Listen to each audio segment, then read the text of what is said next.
Chapter 1081. The car slowly entered the manor of the Bai family. When it approached the luxurious villa in the center, Li Tianlong saw Bai Qingzhao standing at the door with a frown. He was dressed in a neat military uniform and his posture was tall and straight. The general star on his shoulder shone with golden light. He looked a little anxious as he paced back and forth, but there was an unconcealable coldness and murderous intent on his solemn expression as he was wrapped in silver and white clothing. Xianyuan Wuxiang, who acted as the driver, sped up a little at Li Tianlong's order. Before the car came to a complete stop, Li Tianlong had opened the door and got out. He took a few quick steps to shake hands with Bai Qingzhao and said softly, "Secretary General." He called Bai Qingzhao by his title even in private. Li Tianlong always called Bai Qingzhao by his title. But in terms of blood relationship, Li Tianlong knew very well that this was his uncle. Li Tianlong didn't want to change the way he called him, but he didn't want to hide his respect.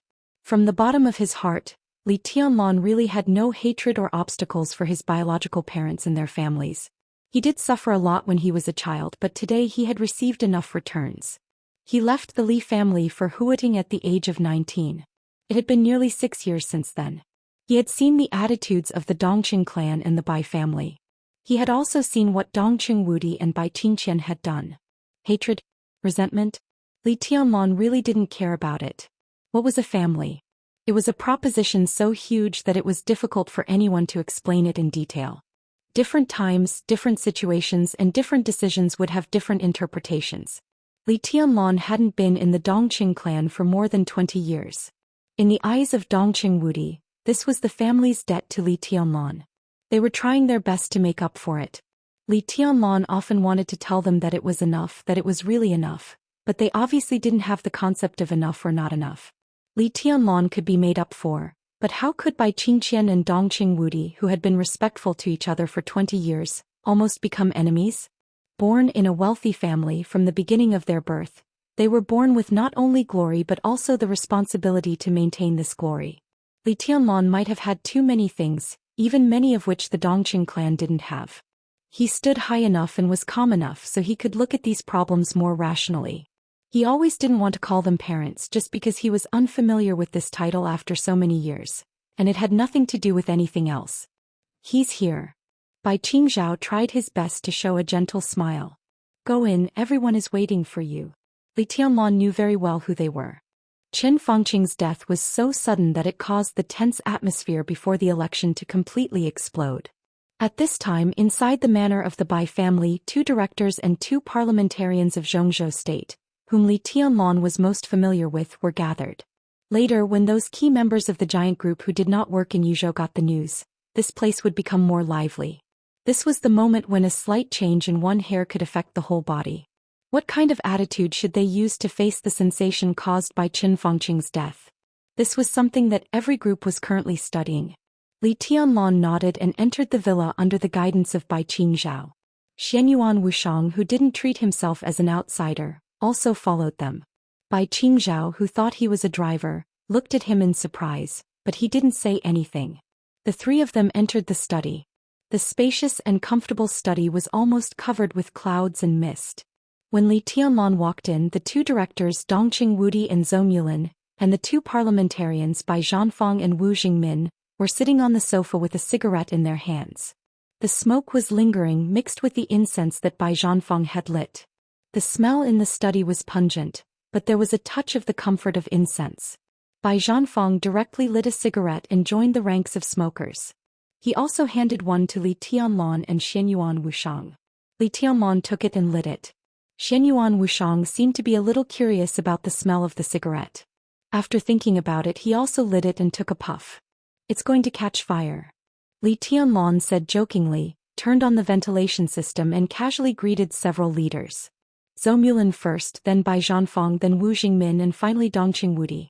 He didn't know what the order of greeting was, but Dongqing Wudi's originally gloomy face obviously became a little cheerful. Li Tianlong casually found a seat and sat down. Xianyuan Wuxiang, who had been silent, nodded to everyone present and sat next to Li Tianlong. In the study, several big shots who could be regarded as the leaders of Zhou state looked at each other and subconsciously at Bai Qingzhao, who had just sat down. Bai Qingzhao was also a little confused. He had never seen Xianyuan Wuxiang. Li Tianlan brought him into the study, which meant that Li Tianlan thought Xianyuan Wuxiang was qualified to come in. It was not that the leaders of the new group and the giant group talked about some stupid rules. It was just that not everyone could hear this conversation. After Qin Fangqing's death, all the spearheads were aimed at the new group. Storm was coming. This conversation might mean the strategic direction of the new group in the next 5 to 10 years. Li Tianlan brought this little fatty in, which showed his trust in him. But the other party sat down naturally without nervousness or uneasiness. He was peaceful and calm. It seemed that he was going to discuss with them how to deal with this crisis. Tianlan, who is this? Dongqing Wudi asked blankly. He looked at Xianyuan Wuxiang with some doubts. Well, Li Tianlan also glanced at Xianyuan Wuxiang. Xianyuan Wuxiang had been calling him Big Brother, which was natural.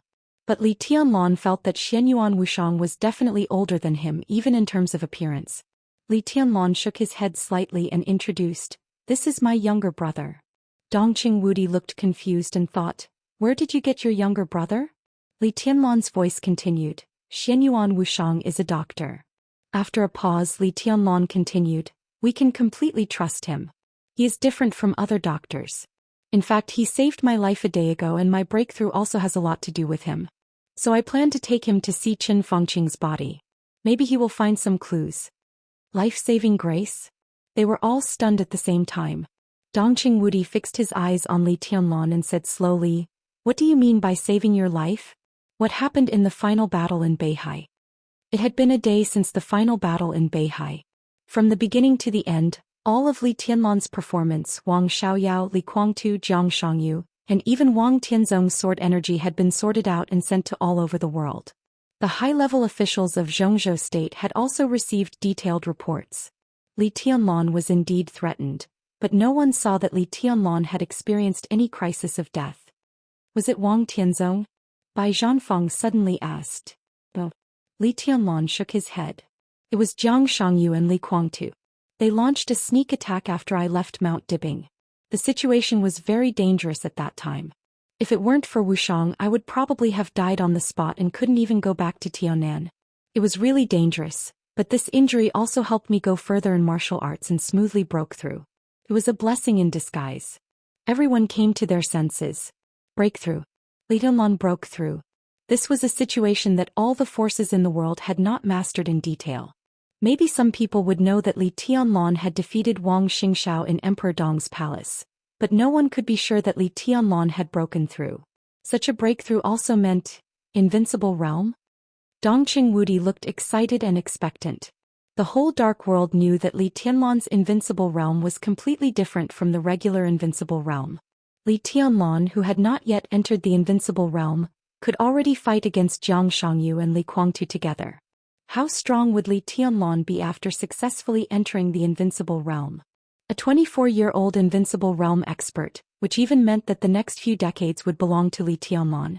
Such a long peak period was enough to make any enemy completely desperate. Li Tianlan nodded and smiled. His breakthrough this time was far more than just the invincible realm. Although the increase in combat capability did not meet expectations, it was only because he still had a lot of doubts in his heart. Apart from other things, if the second heart was exposed, it was almost enough to subvert some fields of biology. The interval between his second heartbeats was extremely long, but every beat was strengthening his body. The excessive vitality showed that the second heart beat twice in a day. Li Tianlan had a total of 2 nosebleeds, and the first time he even bled from the 7 orifices. This was still his regular state. In the state of combat, every beat of the second heart would instantly restore his physical strength to the peak state. It was no exaggeration to say that with the second heart, Li Tianlan's physical strength was almost endless. Even Wang Tianzong did not have this kind of breakthrough when he reached that supreme level. In some ways, it was not so much a breakthrough as an evolution. The evolution of life level. However, Li Tianlan himself did not know these things very well at present. Xianyuan Wuxiang knew something, but he could not say many things, so Li Tianlan could only use the word breakthrough to describe his current state. This is really good news. Zhou Mulin, who had the least contact with Li Tianlan, smiled. He looked at Li Tianlan with very soft eyes. Seeing you, I realize that I am really old, and I have to admit that I am old. Bai Zhanfeng smiled. Wu Jingmin also smiled and there was some meaning in his eyes. Qin Fangqing's death is not necessarily bad news. Xianyuan Wushang suddenly said. Several people turned their eyes to Xianyuan Wushang at the same time. Xianyuan Wushang smiled very kindly. He looked at Li Tianlan and said slowly, "Big brother, do you have any doubts in your heart?" "I'm not sure." Li Tianlan shook his head. When others were doubting him, he also had a highly suspicious target in his heart, but he was not sure who the target was. The academics, the special warfare group, the prince group, or even Qin Fangqing himself set him up at the cost of his life. All these were possible. "Are you suspecting that someone set you up for this?" Bai Qingzhao suddenly asked. As the eldest son of the Bai family and the backbone of the giant group, Bai Zhanfang would step down after this election and give up the position of Speaker of Yuzhou. This position was also the focus of all parties at present. When Bai Zhanfang stepped down and Bai Qingqian went to the new group, Bai Qingzhao would inevitably take over. His position was not completely determined at present, but it could basically be defined. Bai Qingzhao and Dongqing Wudi had a tacit understanding, so after the election he would still stay in the army headquarters. It was necessary for him to enter the parliament. Obviously, it was not certain whether Bai Qingzhao would be the deputy minister of the army headquarters or the secretary general. This undoubtedly depended on the result of the game between all parties. But specifically within the group, Bai Qingzhao was already a member of parliament in the eyes of many people.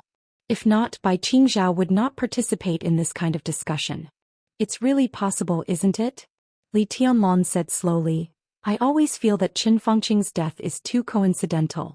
Well, I'm here so we can first rule out ourselves and then rule out the real coincidence. Then someone must have done it secretly, not me. Who else could it be?" If that's the case, Dongqing Wudi's eyes were a little cold.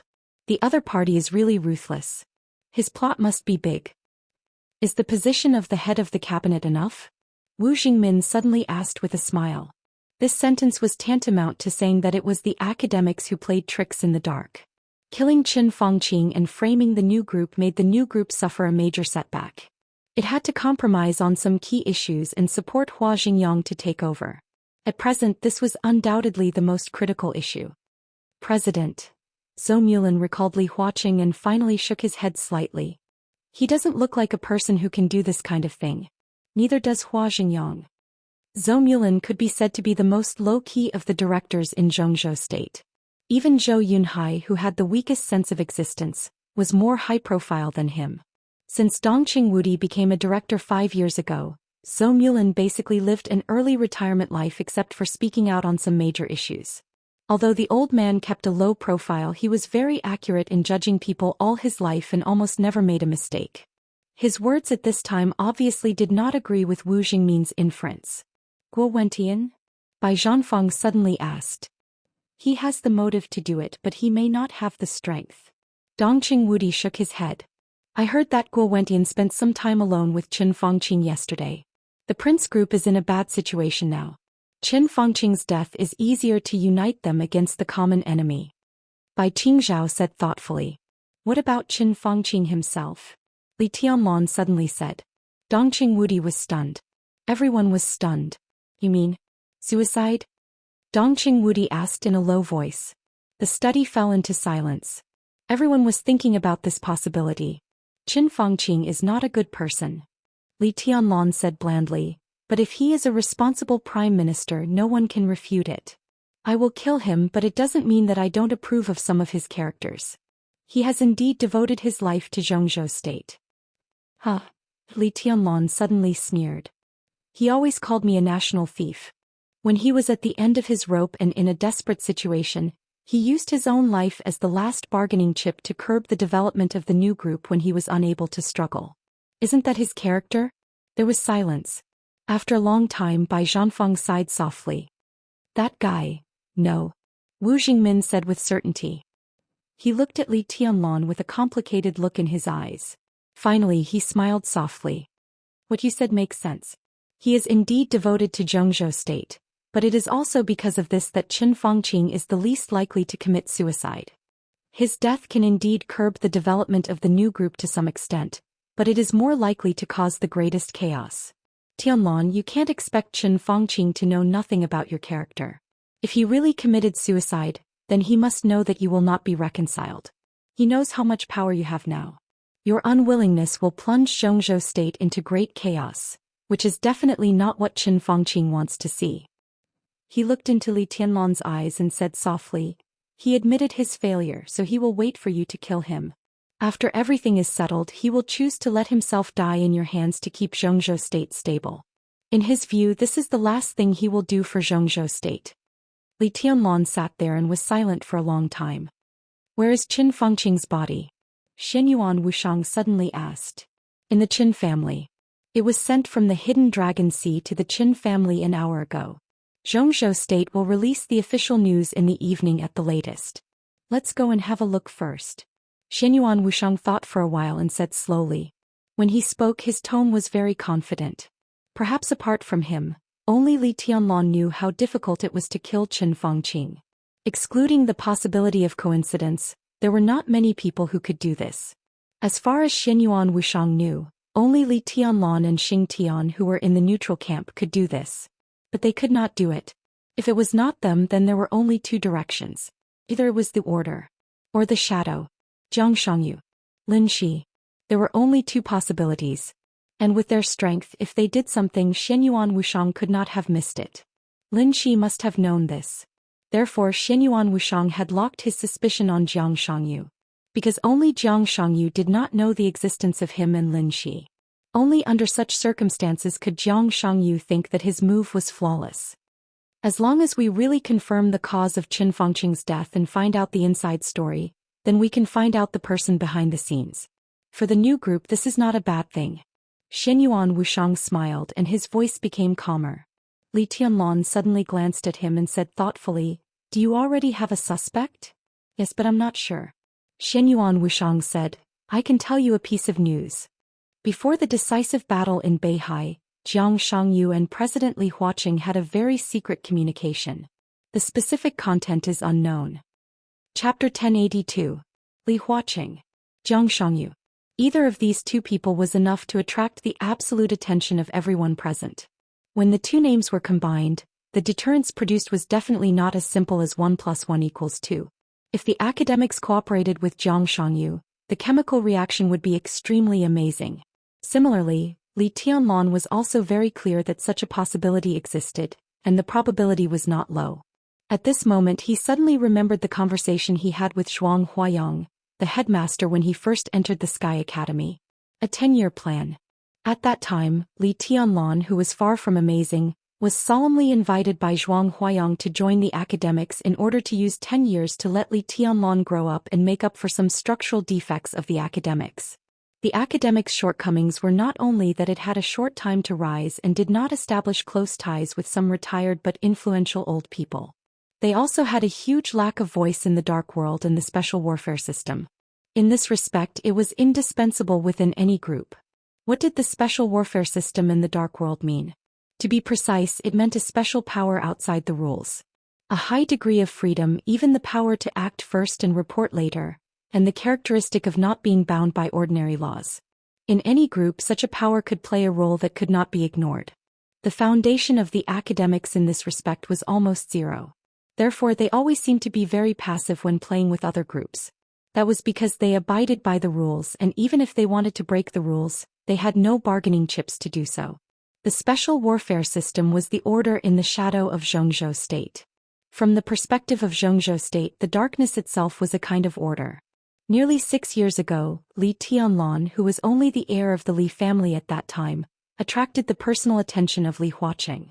Li Huaqing instructed Zhuang Huayang to invite Li Tianlan to join the academics, and then facilitated the short-term cooperation between the giant group, the academy, the Samsara Palace, and the Li family. From this point alone, it could be seen how strong the academics' voice in the special warfare system and their desire for masters were. Li Tianlan's growth might have twists and turns, but on the whole it was smooth. However, in a few years the general trend changed and Li Tianlan gradually drifted away from the academics. At this time, especially when the special warfare group was in turmoil, Jiang Shangyu and Li Huaqing secretly contacted each other. Did Li Huaqing intend to make Jiang Shangyu the core figure of the academics in the special warfare system? In contemplation by Qing Zhao was the first to speak. His tone was a little doubtful, but it was relatively soft. Mr. Xianyuan, you also said that this is a secret contact between the president and Jiang Shangyu. May I ask how you know about this? Xianyuan Wuxiang looked at Li Tianlan. Li Tianlan nodded slightly, indicating that everyone present could be absolutely trusted. Xianyuan Wuxiang smiled and said softly, I can hack into the entire network of East Island, control their weapon systems and enter their core database. Naturally, I can also enter the core database of Zhou State to see something. In fact, although the network protection of Zhou State is much more advanced than that of East Island, there is no qualitative change. I checked Li Huaqing's communication record and saw the conversation between him and Jiang Shangyu. The time was 26 minutes. Starting from this point, it's easy for me to investigate something. The only pity is that I don't know what exactly they talked about. There was dead silence in the study. 2 seconds later, Dongqing Wudi suddenly stood up and stared at Xianyuan Wuxiang with burning eyes. Everyone looked at his seemingly harmless smiling face. A dog that bites doesn't bark. Although there was something wrong with this description, they all had the same thought in their minds. Dongqing Wudi looked at the fat man in front of him seriously, as if he wanted to record his appearance in his mind. The way he looked at Xianyuan Wuxiang was strange and complicated. It was as if he was looking at a devil, an angel, or a nuclear bomb that could destroy the entire world or something else. He could freely hack into the core database of Zhou State and East Island, freely tamper with all the communications of a country, and freely control all the weapon systems. What did this mean? It was clear just by looking at East Island the night before. If what Xianyuan Wuxiang said was true, no, what he said was true. The 3 fleets of Murderous Bird, Giant Whale and Black Dragon had now been incorporated by the Zhou State Navy. For this matter, Dongqing Wudi talked with Li Huaqing for a long time. Although this matter hadn't been discussed in a parliamentary meeting, the general direction had been confirmed. These 3 fleets would be incorporated into the South Sea Fleet and become the strength of the new group in the Navy. The 3 fleets would be merged into an aircraft carrier fleet, and Li Tianlan would personally appoint the commander and be awarded the rank of lieutenant general. The 3 fleets and the slow response of East Island for a whole night were the embodiment of Xianyuan Wuxiang's real strength. Except for the fat man in front of him, no one knew what happened in East Island that night. In that state, East Island was in a state of war. All the communications were interacting with each other at a high frequency. The imperial family, the cabinet, the army ministry, all the major martial arts schools, the rear of East Island, the front of Beihai, the special warfare system, countless departments, and countless people were exchanging information at any time. In such a highly vigilant situation, Xianyuan Wuxiang easily got the control of all the weapon systems in East Island and controlled all the communication networks. In that state, there were countless phone calls communicating with each other every minute and every second. If one of the phone calls made people feel that something was wrong, the delicate but extremely fragile network that Xianyuan Wuxiang weaved would be completely broken.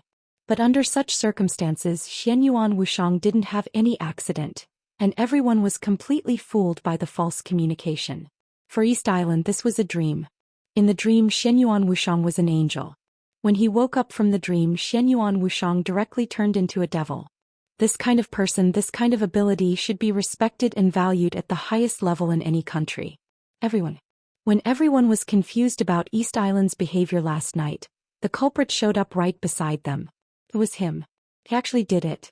If Zhou State had such a person, Dongqing Wudi was a very arrogant person, but at the same time he was also a person with extreme self-restraint.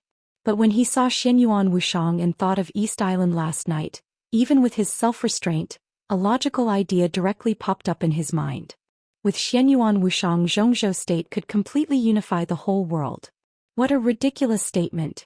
What a crazy ambition. Unifying the whole world became the supreme will of hundreds of countries. This sounded inconceivable, but at this moment it seemed so logical. Xianyuan Wuxiang could play East Island in the palm of his hand, which meant that the so-called top-secret and perfect firewalls of any country in Zhou State, Star State, Snow Country, European land, or any other country in the world were useless in front of him. Hypothetically, under such circumstances, Zhou State could completely invade without any scruples. Counterattack? There would be no such thing. When Xianyuan Wuxiang controlled the enemy's weapon system, the only counterattack the enemy could do was to use manpower and some guns.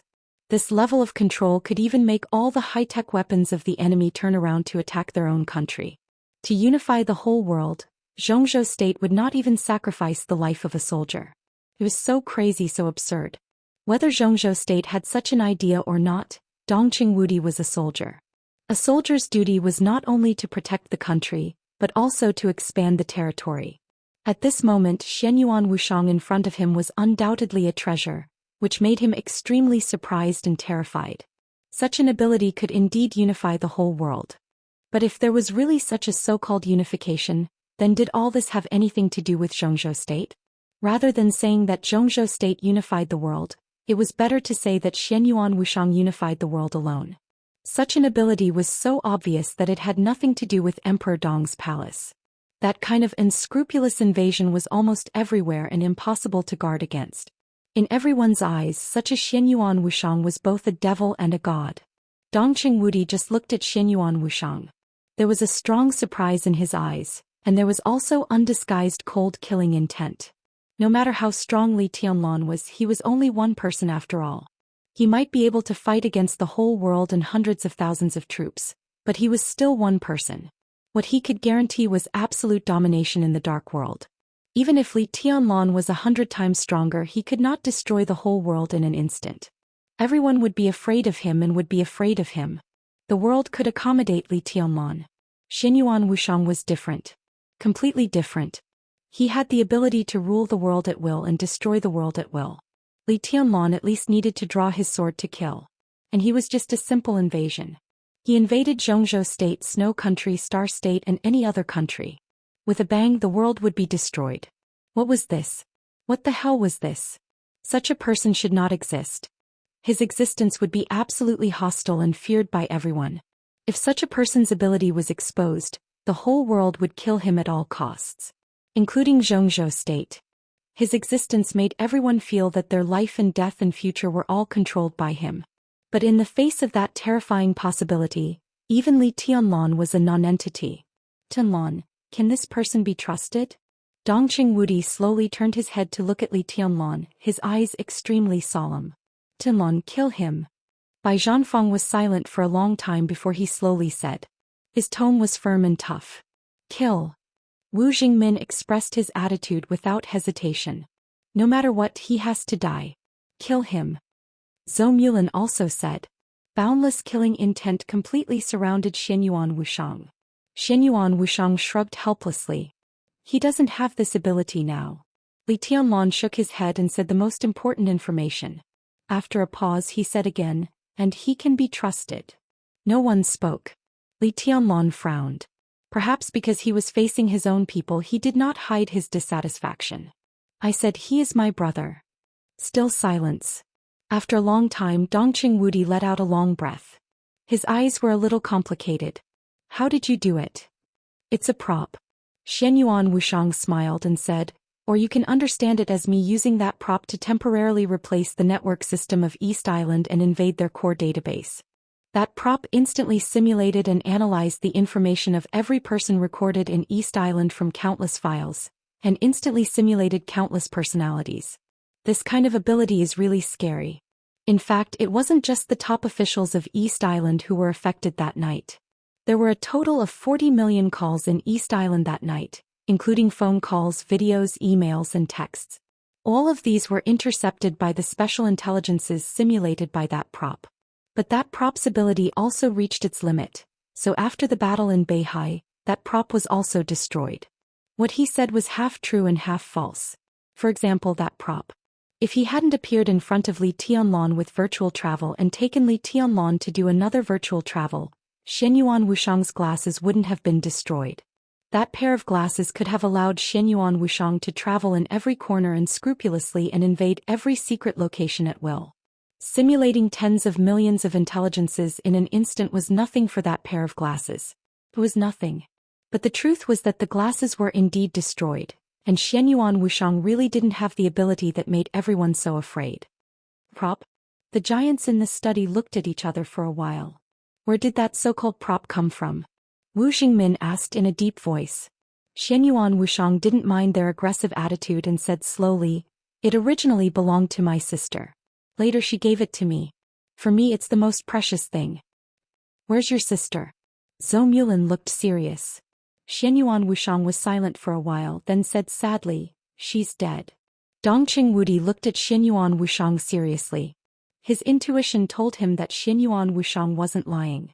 He breathed a sigh of relief but also felt a little pity. If it was just a prop, its value would be completely different. "What a pity," Wu Jingmin smiled and said, "that prop?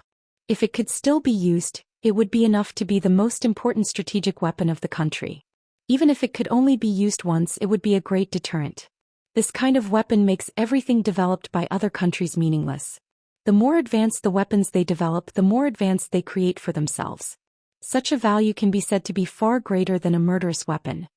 Xianyuan Wushang twitched the corner of his mouth. He subconsciously wanted to say that it was nonsense, but he held back. The murderous weapon of Miracle City was something he had always paid attention to, so he also knew some information. Obviously, when people here found King Wei, he was in an absolutely weak and seriously injured state. Even his consciousness was about to dissipate, leaving only a little instinct. With King Wei's particularity in the real environment of Miracle City, his injury could only get worse and worse, without any possibility of recovery. The so-called hermit family that first found King Wei had been guarding his body. No one knew how many years had passed before the Wang family of Beihai destroyed the hermit family and found the prestige that was on the verge of death. Countless high-tech devices were used at the same time, and finally King Wei's body and murderous weapon were barely decomposed, turning into the carefree and murderous weapon of today. At present, even if King Wei's body was reunited, he was still seriously injured and could die at any time. His power was completely incomparable to that of his heyday. But even so, once King Wei's body was reunited, his energy should be able to barely form a small circulation around Li Tianlan. With the supplement of Li Tianlan's sword energy, his energy could be self-sufficient. Its power was at least countless times stronger than that of ruthlessness at its peak. When Li Tianlan returned, King Wei in his heyday would be equivalent to the existence of the peak energy source. This was the only weapon that occupied the throne in the corridor of time and space over the incomparably long years. It was the weapon of the first emperor. If King Wei hadn't died with Li Tianlan, the current corridor of time and space might have been King Wei to take the position of King of War. Compared to King Wei, the little tool in front of him was nothing. "Is there any more of such a prop?" Bai Zhanfeng asked slowly. Xianyuan Wushang shook his head. "No." The giants all breathed a sigh of relief. Some were glad but also disappointed. Their moods were extremely contradictory. "That is to say, without that prop, no one in the world can invade it will like you, right?" Dongqing Wudi asked. Xianyuan Wushang thought for a moment and grunted. Such people actually existed. The strength of Lin Shi's apostle was no less than that of his sister. If he did it himself, the effect would be many times better than that small prop. But he could indeed do it. Obviously, they were now being targeted by the eldest princess. Under such circumstances, the most he could do now was to search for information and occasionally use virtual shuttle to escape for his life. The dignified apostle, whose destructive power was almost invincible among his peers, could only escape for his life and search for information. The corners of Xianyuan Wushang's mouth curled up slightly. He was somewhat gloating. "That's the end of this matter." Dongqing Wudi said slowly, "Tianlan, don't publicize this matter. It can't be explained clearly. As long as he is around you, it will cause others to be afraid, which is not a good thing. No one will believe that he can only use that ability once. As long as he is around, you will be in trouble. Such a person is a real devil in the eyes of his opponents, but in the eyes of his own people he is equivalent to an angel. Once this kind of trouble is publicized, it may cause very bad results." "Devil, angel," Xianyuan Wushang laughed. "In fact, my greatest wish is to be an angel. Unfortunately, at least so far, I haven't seen any hope of becoming an angel." Bai Zhanfeng obviously didn't like Xianyuan Wushang. Seeing that the fat man was serious, he snorted and said grumpily, "Why don't you say you want to be a god?" God is the human definition of a powerful creature beyond the scope of understanding. This term is strictly abstract. In a sense, it doesn't exist. Even if it exists, a god may not be stronger than an angel. So you recognize an angel but refuse to recognize a god. Li Tianlan suddenly added. No one else spoke. Instead, they looked at the two of them as if they were looking at a mentally disabled child. Zhongzhou state had always been a country of atheists. "I'm just against the term god. I don't deny certain powers. Angel is just a title. As for a god, I agree with it. But even if it really exists, it shouldn't be called a god. It should be a superconsciousness that is above everything and creates all things. It's something we can't see. Specifically, we have another name for those who are like gods and have absolute power. It's about truth and irreplaceable. We call them. Xianyuan Wuxiang smiled and said softly, Master. Chapter 1083. On the way to the Qin family, the vehicles that set off from the Bai family's manor formed a row of majestic motorcade. The cars chosen by Dongqing Wudi, Zhou Mulin by Zhanfeng, and Wu Jingmin were all black flags specially made for leaders in Zhongzhou state. Li Tianlan's car was given to him by the master of Samsara Palace in the year of the chaos in Snow Country. It was a custom-made Rolls-Royce which was the only one in the world. Now it became Li Tianlan's car in Yuzhou. 5 cars lined up neatly in the front and back, surrounded by 4 escort cars, all of them Audis quietly protecting the car in the middle. At the front there were 2 police cars for clearing the way. At this time, including the route from the Bai family to the Qin family, according to the traffic situation in Yuzhou, without police cars clearing the way, they might have to walk until the afternoon. Xianyuan Wuxiang was still Li Tianlan's driver. He held the steering wheel and seemed to be a little curious about this means of transportation. You haven't driven before? Li Tianlan asked in surprise. He had long noticed Xianyuan Wuxiang's curiosity about cars, but this interest lasted from the hotel to the Bai family's manor, and then from the manor to here. Li Tianlan couldn't help but despise him. Bumpkin. Indeed, I haven't driven before. Xianyuan Wuxiang sighed with emotion. I haven't even seen this thing before. It's too heavy and it even needs to hold the steering wheel to control the direction. Tut, it's an antique among antiques. If it were here, someone would definitely pay a lot of money to collect it. There was one thing that Xianyuan Wuxiang didn't say. Anything that came from Miracle City, not to mention a car, even a handful of soil, had great research value. What's your means of transportation? Li Tianlan asked casually. He had always thought that the group behind Xianyuan Wuxiang should be a hidden force living in a corner of a country on Earth. Maybe it was Africa or the west of subcontinent or somewhere else. Isolated from the world, they developed countless black technologies and discovered countless secrets. They closed themselves off from the world and rarely communicated with outsiders.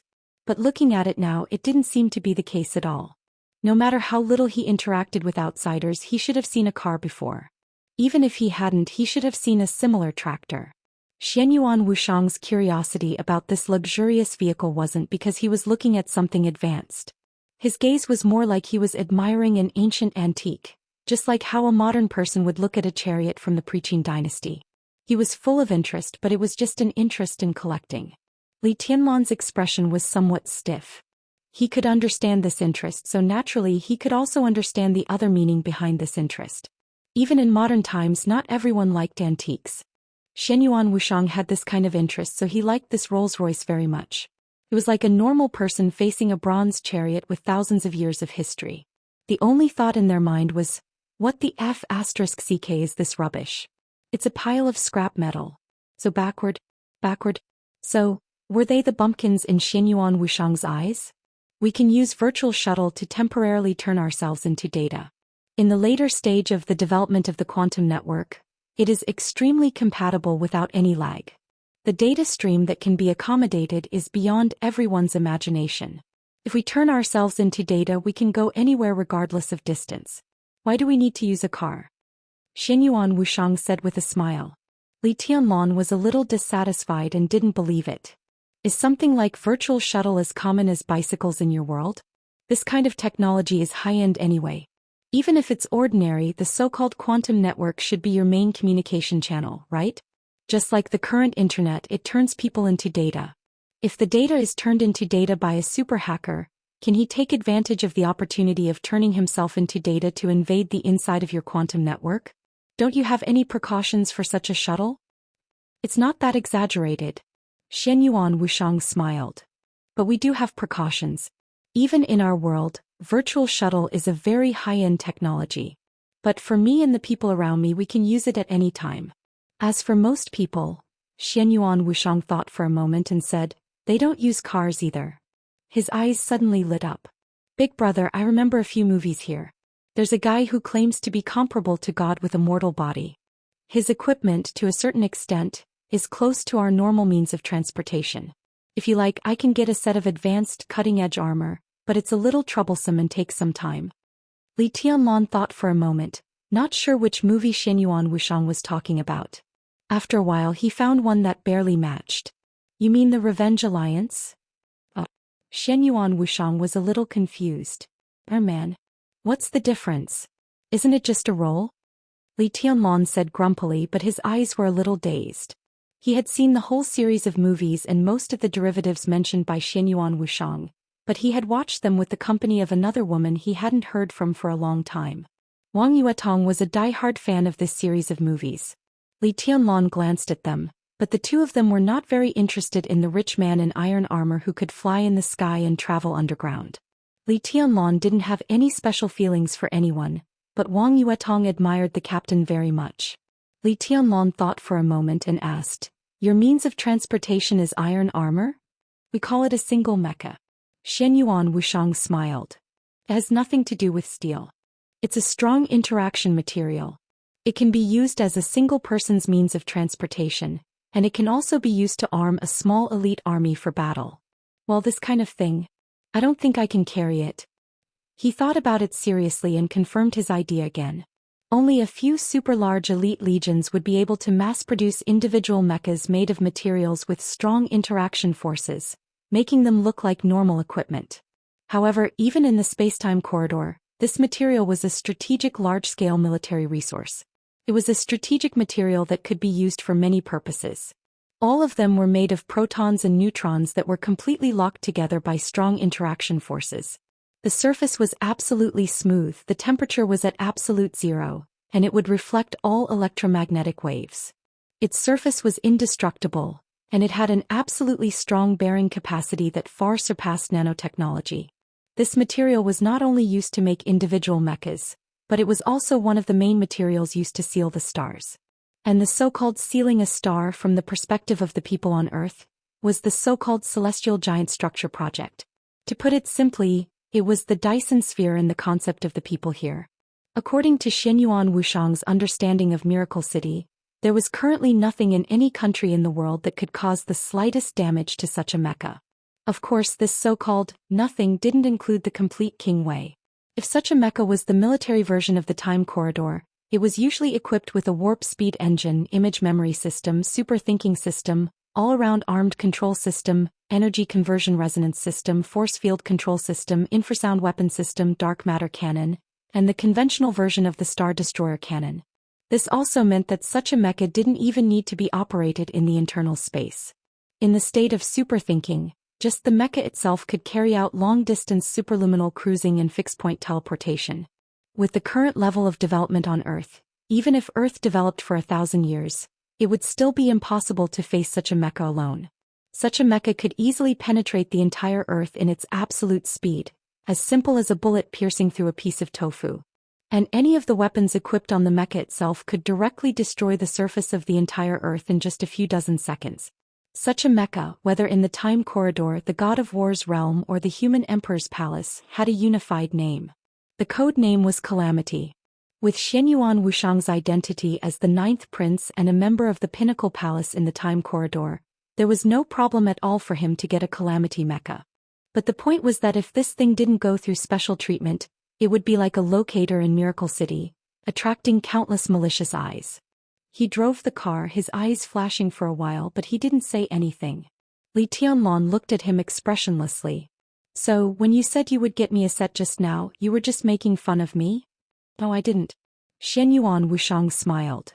"I don't have the means to deal with those troublesome things. After all, I'm just a doctor. But I should be able to find someone to get a set for you. Of course, it should be a collectible without weapons and various systems, with only basic navigation capabilities. It's not troublesome." It was indeed not troublesome. He didn't have such a mecha, and neither did Xing Tian. But Lin Shi did. To be exact, it was the apostle next to Lin Shi who had one. He was one of the oldest apostles in the time corridor. If his sister hadn't died, even if he was stronger than him, there would be a limit. How many Calamity mechas did the apostles have? Judging from the size of his sister's army at that time, this type of Calamity grade fully armed and equipped with different weapons to form a complete set of combat systems, in the hands of the apostles, would be counted in the hundreds of millions. That was the most conservative estimate. If it weren't for the restrictions of the real environment of Miracle City and the eyes of Princess Royal, when the apostles completely released their army, the number of Calamity Mechas alone would be more than the total population of Miracle City. And the number of his other armies would be dozens of times more than that. Omnipotent, omniscient, and omnipresent.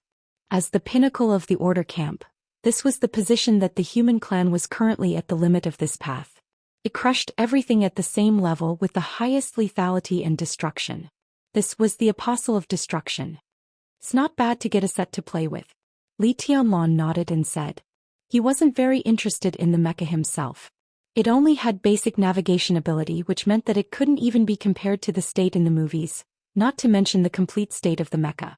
With Li Tianlan's current strength, his physical strength was completely endless. The second heart could support him to squander the power of his dual wind and thunder veins unscrupulously.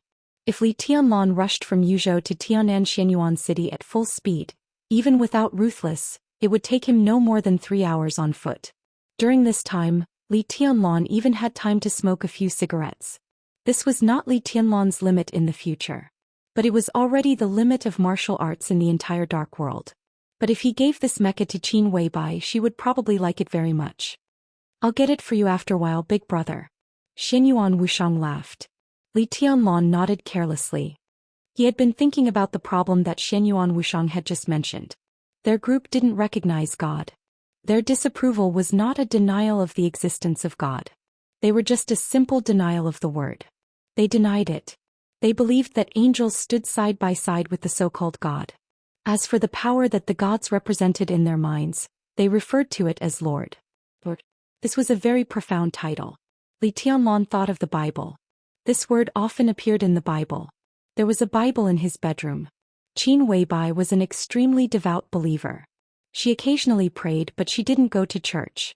She disdained the Holy Land, but Li Tianlan could clearly feel her devoutness and tranquility. Did the so-called Lord that Xianyuan Wuxiang mentioned also mean this? If this was really what he meant, then Lord really existed? What is Lord? Li Tianlan suddenly asked. He had realized that Xianyuan Wuxiang could say a lot of things, but he couldn't say a lot of things. It depended on how Li Tianlan asked. At least the so-called mecha had already surpassed most people's understanding of technology, and then it made Li Tianlan's thoughts shift to another direction that he felt was a little absurd, a little fake, but it was also very true. Xianyuan Wuxiang hesitated for a moment, then said softly and quickly, "It's the authority." There were only 3 words in this short sentence. If he deliberately sped up, it would take him less than half a second. But what Li Tianlan heard was a chaotic noise. The malice of the world was boiling in Xianyuan Wuxiang's body, destroying countless cells in his body and sucking away the vitality of a large number of organs. Xianyuan Wuxiang's face turned pale for a moment, but there was a touch of eternal pride and arrogance in his eyes that seemed to be eternal and would never yield. Does it have anything to do with the Bible? Li Tianlan took a deep look at him and asked from another angle. Xianyuan Wuxiang was silent for a long time and didn't speak. The Rolls-Royce drove steadily on the road of Yuzhou, followed by Wu Jingmin's Hongqi. When the motorcade drove through a bustling street, Xianyuan Wuxiang let out a muffled groan and wiped the blood from the corner of his mouth. He shook his head slowly and said, "No, it has nothing to do with the Bible. The Lord in the Bible, we prefer to call it the superconsciousness, which is beyond the scope of everyone's understanding. The Lord I'm talking about is like my father and..." He glanced at Li Tianlan and added the second half of the sentence in his heart, "as well as you and Qin Weibai. These things are very interesting." Li Tianlan thought silently. After thinking for a long time, he slowly opened his mouth and said, "Interesting." Xianyuan Wuxiang laughed. His smile was a little bright and a little sad. "It's really interesting, of course it's interesting. To fight with heaven and earth, to stand side by side with heaven and earth, to be the enemy of the world. Survival, no matter when, is the most important thing." Xianyuan Wuxiang murmured to himself. "Everyone is trying to survive. This is instinct." Li Tianlan looked at him quietly. "Instinct ha, instinct ha." Xianyuan Wuxiang suddenly laughed wildly. He turned his head and looked at Li Tianlan seriously. "Big brother, do you have a goal?" "What do you mean?" Li Tianlan raised his eyebrows slightly. "It's a goal, an ideal, a dream. Whatever you say, it's a height you've been pursuing but haven't reached for the time being. Xianyuan Wushang repeated it very seriously. Goal, ideal, dream, Li Tianlong murmured to himself. After a full 2 minutes he smiled and said, there should be. I have a lot of goals. A lot. His voice seemed to become soft. When I was very young, my biggest goal was to be able to eat meat for every meal and let my grandfather drink wine for every meal. When I was a little older, I hoped that I could become strong quickly and walk out of the Li family's camp. When I was a little older, I began to pursue the invincible realm. I hoped to reach that realm as soon as possible because only when I reached that realm could I protect the Li family. When I walked out of the border and met Wang Tianzong, my goal was to be invincible in the world. I wanted to lead the Li family to surpass the previous peak and stand at the highest place. Well, Li Tianlong smiled and said, that's probably my goal now. Now I can be said to be invincible, but it's not absolute. And the Li family, we don't stand at the highest place. Good goal. Xianyuan Wushang smiled, but there was no smile in his voice. I mean, if big brother, if you know that your goal is right in front of you, but you can't succeed no matter what, and you can only work in vain again and again, what will you do? His voice was steady and soft. Li Tianlong raised his head and quietly looked at the little fat man in his sight. There was no expression on his chubby face, but there was a touch of sadness that couldn't be concealed in his eyes. It went deep into his bones. I will persist. Li Tianlong was silent for a long time before he slowly opened his mouth and said, yes, persist. Xianyuan Wushang said softly, we are also persisting. So, what's your goal? Li Tianlong asked calmly. Survival. Xianyuan Wushang smiled and said, that's our biggest goal. Unfortunately, we're about to fail again. Chapter 1084. For the arrival of Li Tianlong and Dongqing Wudi. Although the Qin family tried their best to hide something, they still inadvertently showed strong hostility and great fear. The Qin family's residence was not too far from the city center. It was a Chinese-style garden covering an area of less than 20 acres. It used to be the mansion of a prime minister of the previous dynasty, which matched Qin Fangqing's identity. It was said that Qin Fangqing fell in love with it at first sight. When he was the deputy prime minister, he brought his family here and built the prime minister's mansion into an antique but modern and comfortable Yuan Lin. About 7 years ago, the mansion was bought by Haoyue Group for 1.2 billion yuan. With such an area, the history of the mansion, and the fact that it was in Yuzhou, the price was not too high, but Yuzhou did not suffer a loss. Qin Fangqing's body was currently parked in the main hall of the mansion. When Li Tianlong and the others rushed over, a large number of people came out to greet them. What was rare was that except for Qin Fangqing, the other 8 directors were in Yuzhou. Dongqing Wudi and Zhou Mulin were with Li Tianlong. The remaining 6, including Li Huaqing, all appeared in Li Tianlong's sight at this time.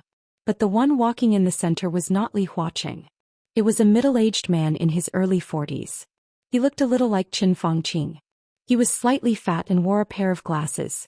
At this time he was wearing morning clothes. His eyes were a little numb from the pain and he even looked a little sluggish. Obviously he had not reacted to the news of Qin Fangqing's sudden death. When shaking hands with Li Tianlong, his arm trembled violently. The almost numb pain seemed to become active the moment he saw Li Tianlong. The pain was changing, mixed with deep resentment and fear. At this moment he looked like he was going to pounce on Li Tianlong and bite him to death at any time. But in the end he dared not do anything. He even quietly lowered his head to hide his eyes. Li Tianlong glanced at him, narrowed his eyes and remained calm. He naturally knew the man in front of him. After Qin Fangqing, he could basically be regarded as the pillar of the entire Qin family. This was Qin Fangqing's biological son and also Qin Fangqing's successor in Zhongzhou State, Qin Shi. A year ago he was just transferred to be the governor of Nanyun Province. This year he had just turned 38 years old. Standing in this position, it could be said that he had a bright future. Moreover, he was transferred to this position a year ago, which was enough to prove Qin Fangqing's good intentions. The election was only about a year away.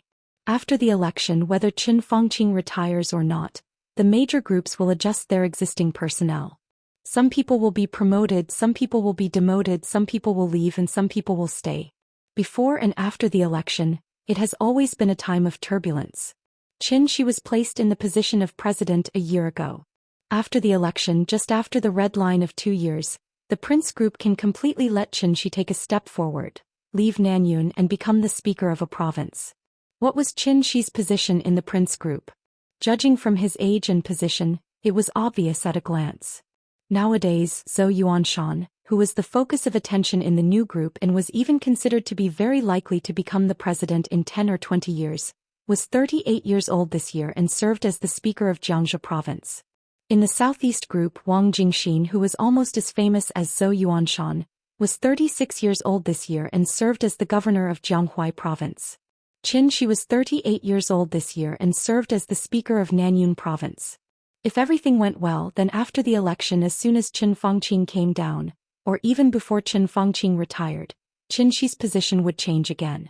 Combined with the current personnel structure of the prince group, Xianxia was likely to go to Tianfu province to serve as the speaker, embarking on the road to heaven that Qin Fangqing had walked before, from Tianfu to the southwest, entered the parliament, and finally competed with Zhou Xian, Wang Jingxin, and others for the position of several directors. Zhou Xian, Wang Jingxin, Xianxia. For such people, if there were no major accidents, their path was destined to be smooth sailing.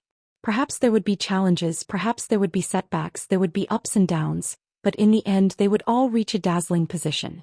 What they were fighting for was only a matter of ranking.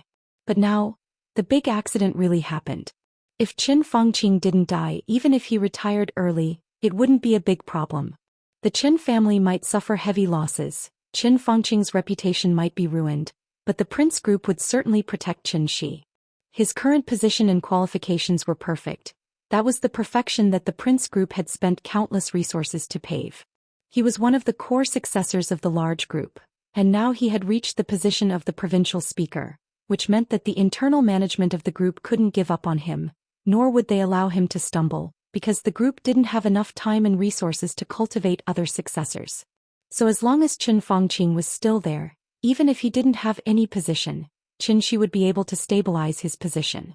1 year later he would go to Tianfu, and 6 years later he would enter the southwest, and the Qin family would once again restore its former glory. But Qin Fangqing died. Very suddenly, without the slightest sign, died inexplicably, and left people at a loss. Xianxia didn't believe that his father's death was an accident. He spoke to his father on the phone yesterday afternoon after receiving the news of the decisive battle in North Sea. At that time, Qin Fangqing's heart was suppressing great unwillingness and anger, but his attitude was still positive. He had always been in good health. How could he die in less than a day? Li Tianlan. It could only be Li Tianlan. Could only be the new group. Whether or not Xianxia was rational enough, whether or not he could see that the new group's action at this time was extremely disadvantageous to their own situation, Xianxia always believed that Li Tianlan killed his father. Because this was the only possible explanation. Since it was the only one, then no matter how absurd it was, the only one was the truth. The moment he saw Li Tianlan, Xianxia's whole body suddenly fell into great hatred and rage, but when he saw Li Tianlan's eyes, all the hatred and rage seemed to be frozen. The other's eyes were calm and indifferent, like a basin of cold water without the slightest temperature, freezing all the blood in his body in an instant. Fear, coldness seeped in completely into his bone marrow. Only then did Xianxia remember his identity. Or rather, he remembered his position. His position was the governor of Nanyun province. Nanyun province. Nanyun province was next to Tianan. The rapid development of Xianyuan city in the past 2 years was inseparable from the funds of Emperor Dong's palace and the support of the Flourishing Age Fund hidden behind the scenes at that time. But this was not all. Many plans needed to be discussed in the parliament. Among the large quantities of materials, some of them were strictly controlled.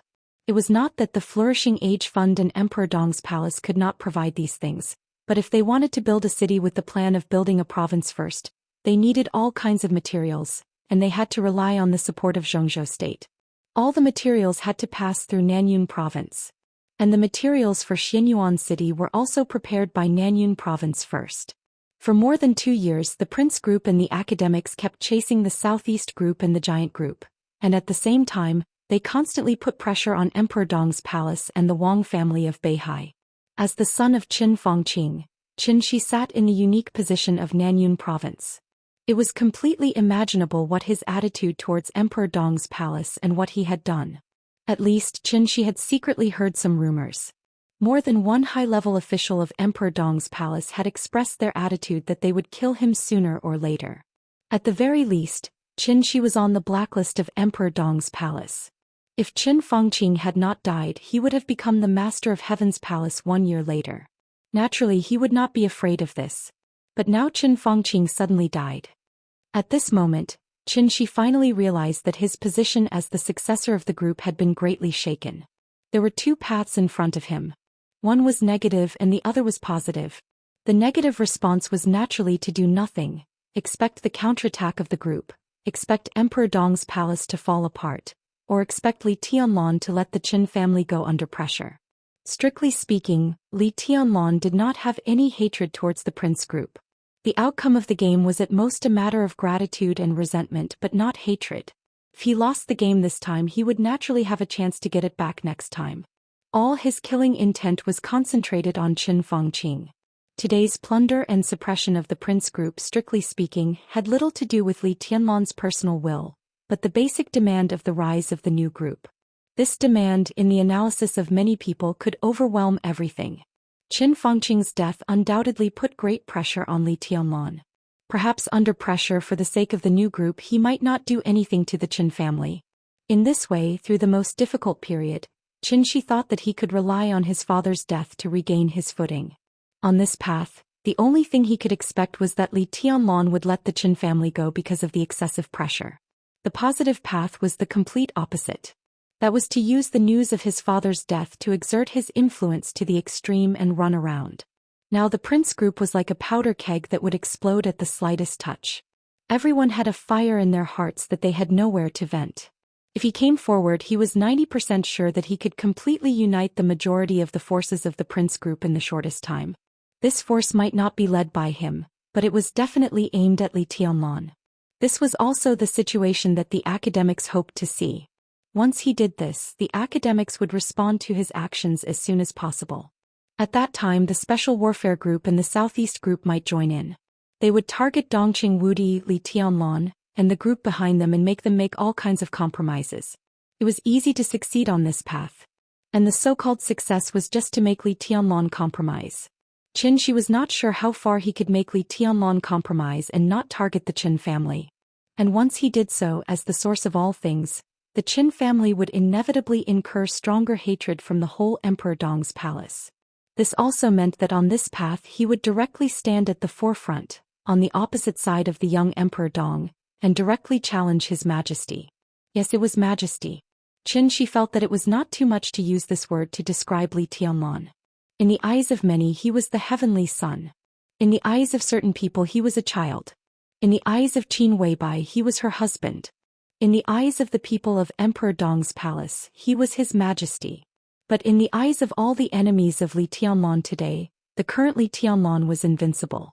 Invincible in the world, naturally his majesty was irresistible. Xianxia wanted to take this path, but he had asked himself countless times, and he still did not feel that he had the courage to stand in front of Li Tianlan. Moreover, even if he really did so, Xianxia was not sure how many people would speak up for him if Li Tianlan insisted on destroying the Qin family, even if he compromised on a lot of things. As long as Li Tianlan was willing to compromise and give up some resources, then the prince group would have the possibility to choose a new successor. Although it was only a possibility and not an opportunity, it was better than nothing. Li Tianlan and Emperor Dong's palace had grown to this extent. For the prince group, naturally they wanted to get rid of them as soon as possible. But for the Southeast group and the academics, they were happy to suppress the new group and Emperor Dong's palace. But if they wanted to destroy Emperor Dong's palace and the new group, these two groups would definitely retreat faster than anyone else. Therefore, Li Tianlan would always have a position at the top of Zhongzhou state. Many people would suppress him. Li Tianlan would also compromise. But no matter how he compromised, he had to find a target to vent his anger. At that time, when everything was settled, the Qin family would undoubtedly be the most suitable target to be sacrificed. And such a thing was also the most likely. Xianxia did not dare to do so. But if he continued to wait passively, what would happen after Li Tianlan passed the most difficult period? At that time, the strength of the prince group would be greatly damaged. Xianxia was one of the successors of the prince group, but not the only one. With the scale of the prince group, It was enough to train 2 future directors of Zhongzhou State, and Xianxia was just one of them. Just one of them. When the strength of the prince group was greatly damaged in a short time, it was impossible for them to replace both successors. Therefore, giving up one and fully supporting the other was the most rational behavior. Xianxia would also be given up. Just before and after the election. He would also leave Nanyun. But instead of going to Tianfu, he would go to Yuzhou and be given an idle position. After a few years when no one paid attention to him, Emperor Dong's palace would also attack him. Xianxia suddenly found that he had no choice. No matter what choice he made, the Qin family seemed to be facing a dead end. Resentment, unwillingness, fear, coldness, all the emotions turned into a huge pressure crushing Xianxia's spine. He held Li Tianlan's hand stiffly, and he did not realize that he had bent down. And in his eyes, there was also a flash of hatred. A vague voice sounded in his ear. It was Li Tianlan's voice, faint, without any emotion, no apparent pain, no apparent pleasure. I'm sorry for the whole Zhongzhou state. The death of the prime minister is a huge loss. The voice became more and more vague. Xianxia could not hear it clearly. He held Li Tianlan's hand and his body shook. At noon, in the sky full of snow, his body fell heavily to the ground. Call an ambulance, someone fainted. The Qin family was in a mess and some staff began to make calls. In the noisy atmosphere, Li Tianlan shook hands with everyone in the Qin family in turn. He was expressionless. No one in the Qin family had the courage to look into his eyes. Li Tianlan shook hands with everyone in the Qin family coldly, expressing his condolences. Li Huaqing and other counselors just watched quietly. To some extent, such condolences were a demonstration. Li Huaqing and Hua Xingyang kept their composure. On the side, Guo Wentian's eyes flashed with a blazing and angry light. Zhou Yunhai kept his composure. Wan Qingyun and Ji Wenzhang's eyes flickered, and no one knew what they were thinking. Dongqing Wudi and Zhou Mulin walked in front of Li Tianlan calmly, as if they did not notice Li Tianlan's posture behind them. Until he shook hands with a nephew of Qin Fangqing, Li Tianlan casually shook his hand. A few sword intents rose out of thin air and froze into ice in Li Tianlan's hand. The water drops had been evaporated by the high temperature before they fell from his hand. This blatant action of washing hands embarrassed everyone in the Qin family to the extreme.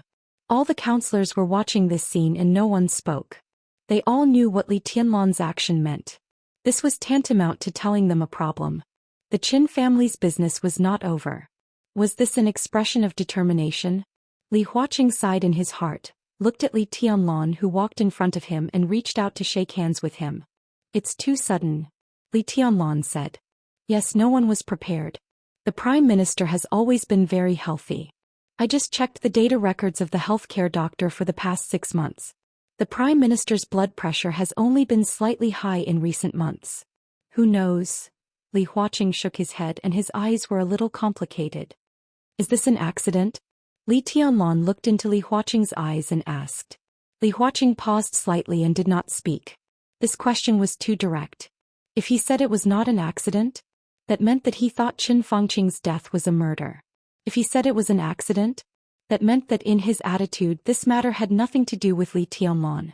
No matter what he said, it was not appropriate for Li Huaqing. The forensic doctor is still studying and it's not clear at the moment. Li Huaqing said vaguely.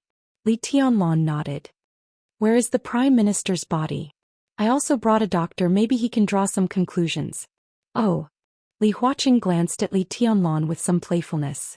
It's not against the law to look at the body, is it? Li Tianlan said faintly and waved his hand. Shenyuan Wushang, who was walking at the back, slightly quickened his pace and stood beside Li Tianlan. Li Huaqing hesitated and nodded. Follow me. Li Huaqing said yes, said goodbye to the other directors and went directly to the main hall. Qin Fangqing's body was lying on a bed, covered all over. Shenyuan Wushang glanced at Li Tianlan. Li Tianlan nodded. Shenyuan Wushang took 2 steps forward and casually lifted the cover on the body. Qin Fangqing's eyes were closed and he looked very peaceful. If you didn't look at the color of his skin, he looked like he was asleep. With his back to Li Tianlan and Li Huaqing, Shenyuan Wushang narrowed his eyes. There was an incomparably pure light flowing in his eyes, as if he had seen through everything. The light in his eyes became brighter and brighter. His pupils slowly narrowed, but the expression on his face began to become doubtful. The doubt slowly became dignified and serious, and finally turned into a touch of fear and dread. He stared at Qin Fangqing for almost 5 minutes. He put down the cover again. "How is it?" Li Tianlan, who had been standing there chatting with Li Huaqing and couldn't do anything else, asked casually. "Nothing unexpected." Xianyuan Wuxiang was silent for a long time and then slowly said, "It's a natural death." No one could see his expression. Obviously this was not the truth. But this was the only thing Xianyuan Wuxiang could know. From Qin Fangqing's body he could vaguely feel that something was wrong. This feeling was vague, but his instinct told him that such a death was definitely not a normal death. But the problem was, Xianyuan Wuxiang knew that it was not a normal death, but he didn't know how abnormal it was. He didn't know at all. Chapter 1085. No one believed Xianyuan Wuxiang's words. Just like the forensic doctor's conclusion that Qin Fangqing died of natural causes, no one believed it either. Such a death was too coincidental, and there were great benefits behind such a coincidence. So even if it was a natural death, some people tried to turn it into a conspiracy. Xianyuan Wuxiang was a doctor, but he was unknown and had no authority to prove it. In the eyes of others, his so-called natural death was just a formality that Li Tianlan had brought a person here to go through the motions and give the conclusion of natural death. People didn't even believe that Xianyuan Wuxiang was a doctor. This conclusion couldn't stand scrutiny and no one would believe it at all. But at the very least Li Tianlan had to show his attitude. As the new group became more and more clear and people kept changing their positions under the influence of the flourishing age fund, Li Tianlan's attitude could be said to be unimportant, but it could also be said to be very important. But on the scene no one showed any doubt about Xianyuan Wuxiang, even those from the Qin family. There was an endless stream of people from the Qin family who came to mourn. After all, he was the prime minister of a country. No matter how down and out he was, ordinary people couldn't compare with him. And now most of the people who could get the news were well informed. They could know about Qin Fangqing's death, and naturally they could see some possible developments after Qin Fangqing's death. At this time no one wanted to offend Li Tianlan, and naturally no one wanted to offend Qin Fangqing. Anyway, it was just a trip and no one thought it was troublesome. On such an occasion, other directors of Zhou State had to show up, but it was not suitable for them to be watched for a long time. So Li Huaqing took the initiative to borrow a side hall from the Qin family and prepared to hold a temporary meeting on the spot. When talking to the Qin family, Li Huaqing's expression and voice were very calm. But Li Tianlan, Dongqing Wudi and Zhou Mulan all took a deep look at him. Meeting in the Qin family. Everyone knew what it meant. The Qin family was not far from the Hidden Dragon Sea. Under normal circumstances, even if there was a meeting, it should be held in the Hidden Dragon Sea. In fact, they had nothing else to do here. There was no need to stay here after showing up. Qin Fangqing's death was sudden and special. In the past 100 years he was the first director to pass away before he even retired. Therefore all the counselors would show up. All the counselors in Yuzhou and the powerhouses of the military headquarters would come here. In the next 3 days, all the counselors in Zhou State would come to Yuzhou and wait for Qin Fangqing's funeral.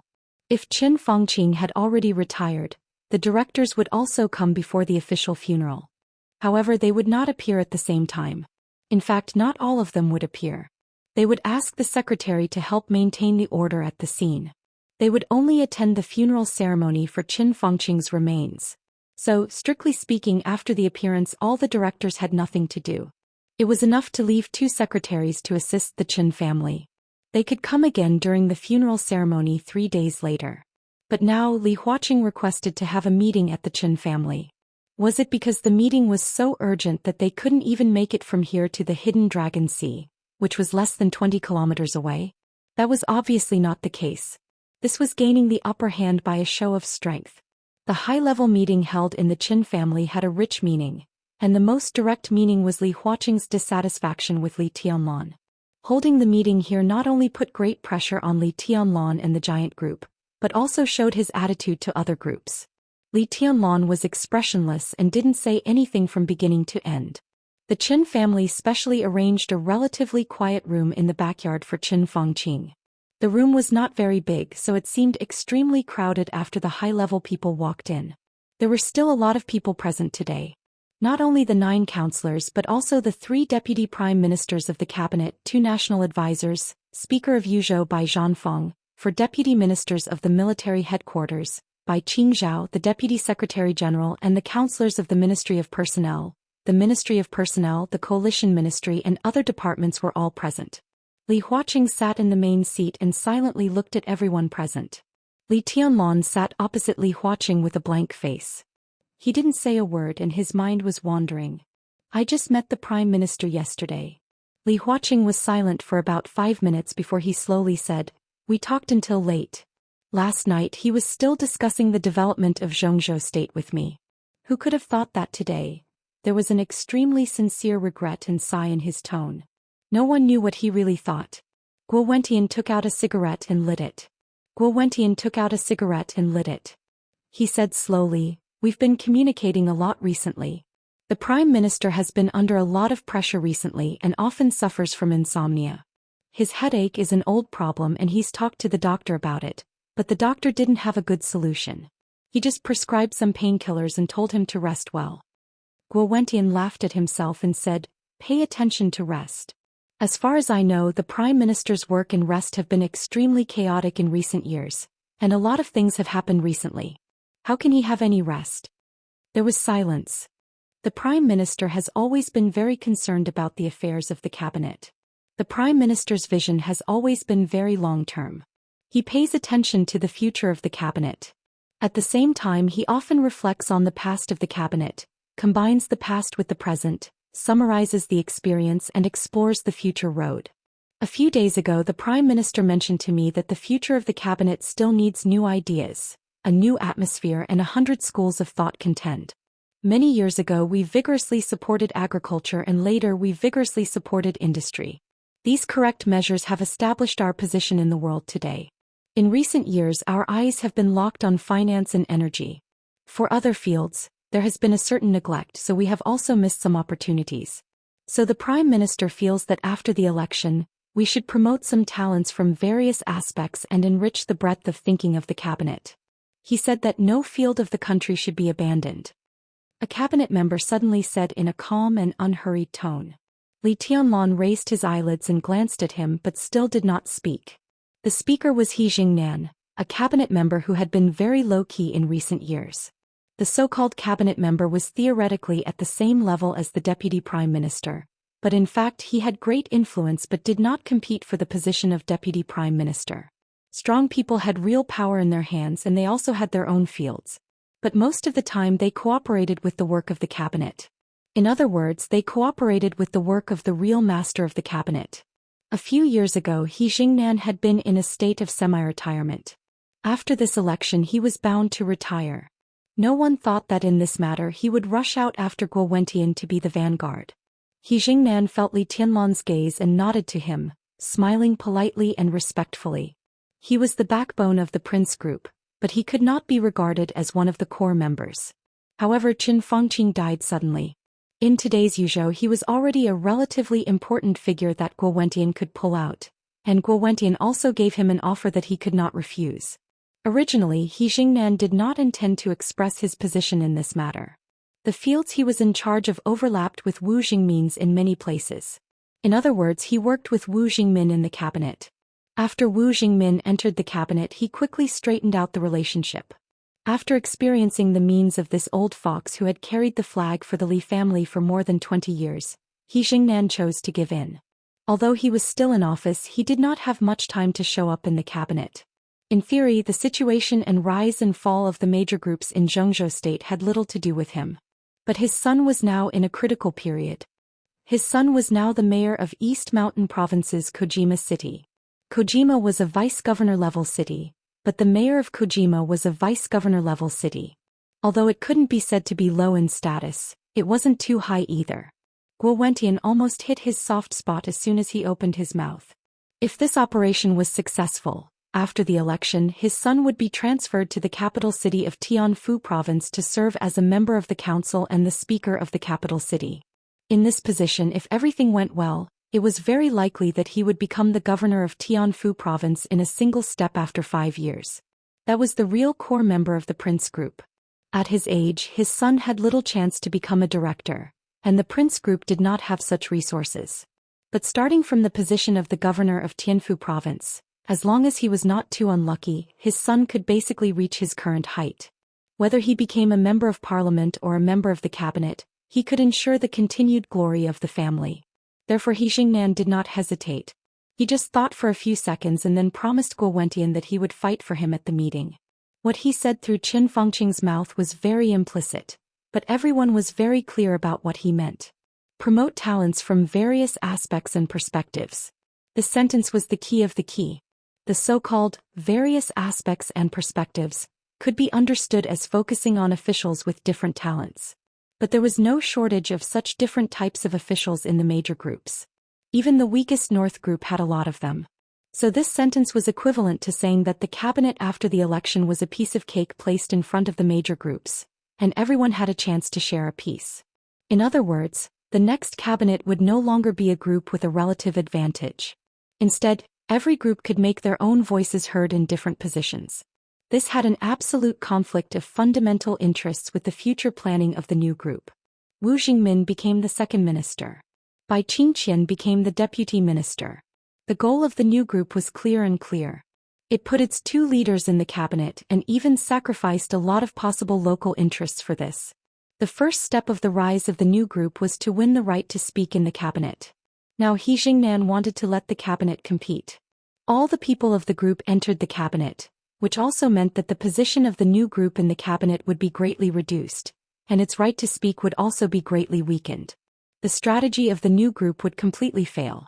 At that time, even if Wu Jingmin and Bai Qingqian were pushed up, the new group would only get a small number of positions and a few provinces, and its foundation would become unstable. It was hard to say what the future of such a new group would be, but at least it would be difficult to start. The cabinet's competition was the first step of the Prince Group's plan. In this plan, because there were too many voices from all sides, the authority of the second minister would be weakened to a certain extent, and the main authority would be concentrated on the prime minister. Many contradictions and conflicts needed to be mediated by the prime minister who controlled the cabinet, which further accelerated the speed at which the new prime minister accumulated prestige in the cabinet.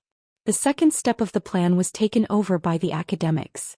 They tried their best to push Hua Jingyang to the position of prime minister, put pressure on the new group and curb his speed of development. The academics would fully support the first step of the Prince Group's plan.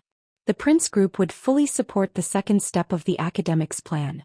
The tacit understanding could be said to be flawless.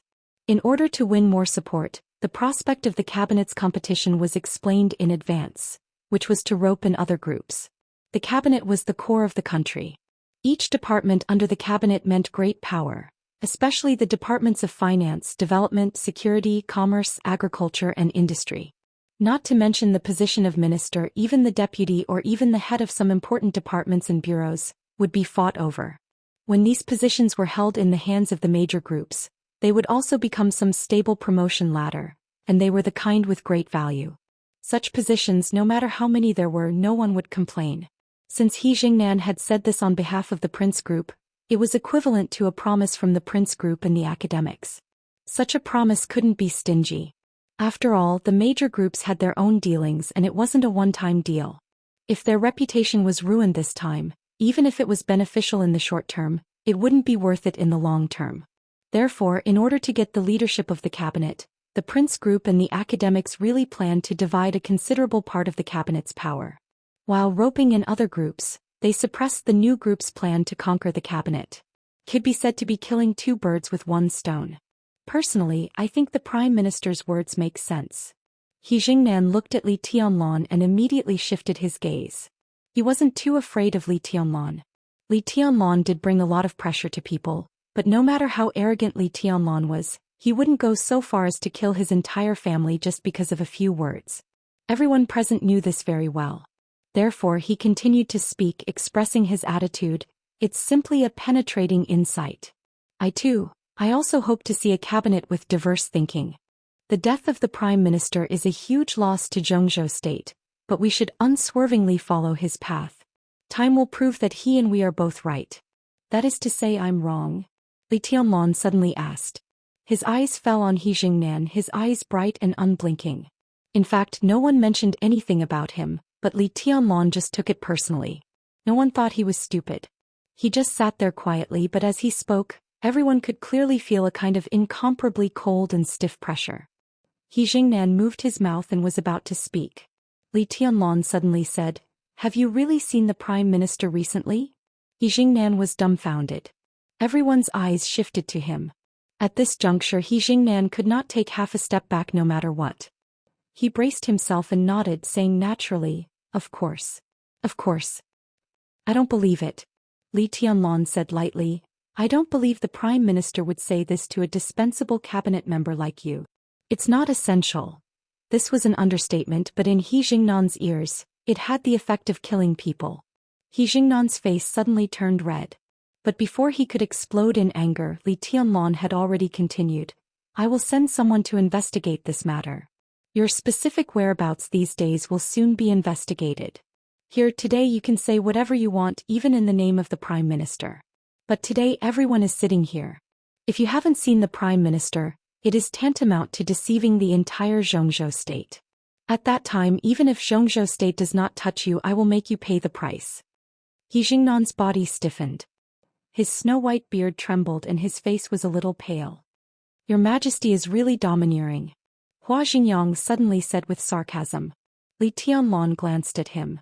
Whether it was He Jingnan or the Prince Group, they were important, but they weren't absolutely important. Everyone knew that whether the new group could conquer the cabinet or not had a direct and absolute relationship with whether Hua Xingyang could become the new Prime Minister. He was the biggest obstacle on the way to the rise of the new group. "I don't want to be deceived, especially in the name of a dead man. Everyone is very clear about the Prime Minister's character. He distinguishes between merits and demerits. No one will deny what he has done. Such a person should be respected enough. But if someone uses his death to seek benefits for themselves, then where does the Prime Minister stand? Where does the cabinet stand? I will investigate it clearly and make some people pay the price. I do this to be responsible for Zhongzhou state." Li Tianlong's voice was cold and tough. The conversation seemed to be at an impasse. Li Huaqing silently watched the other people in the room without batting an eyelid. Hua Xingyang's eyebrows twitched slightly. He wanted to say something, but he held back. Li Tianlong's words were equivalent to the most naked threat. He was not only threatening He Jingnan. It was also Hua Xingyang. He Jingnan spoke in the name of Qin Fangqing. Li Tianlong used Zhongzhou state to fight back. Be responsible for Zhongzhou state. Li Tianlong was already qualified to say this. No one present, including Li Huaqing, dared to say to Li Tianlong that Zhongzhou state did not need his responsibility. No one dared to say it, and no one could bear such a responsibility. So this extremely tough threat meant that Li Tianlong had forced the academics to the brink of falling out with him. Falling out completely? This was definitely not what Li Huaqing wanted to see. In the silence, Li Tianlong slowly tapped on the table in front of him. His fingers jumped rhythmically on the table and the other hand supported his face. He tilted his body and looked at He Jingnan. "Now I will give you another chance. Tell me, have you seen the Prime Minister recently?"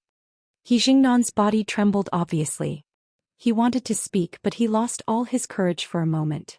Li Huaqing frowned and suddenly said, "Okay, we can discuss this matter later. Let's go back to Hidden Dragon Sea and hold a formal meeting."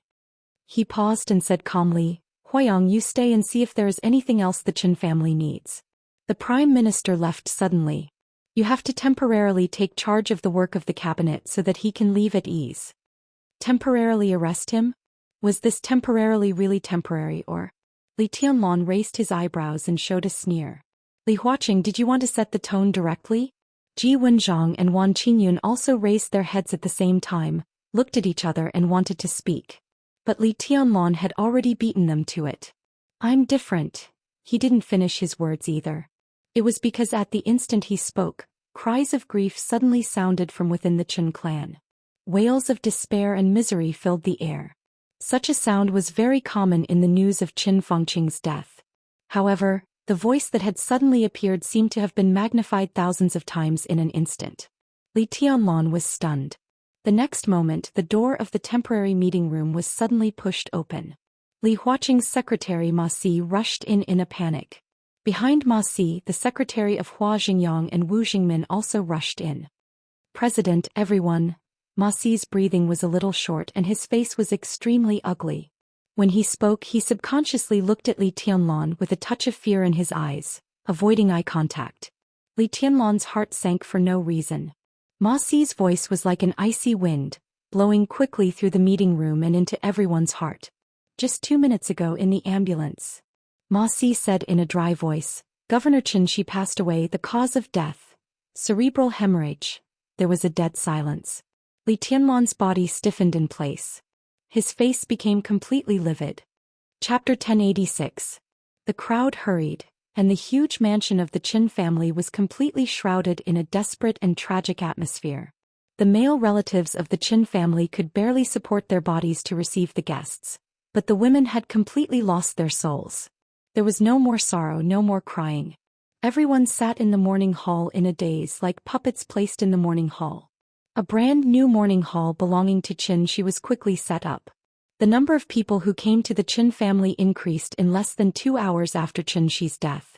The news of the death of the father and son of the Qin family spread from the temporary conference room.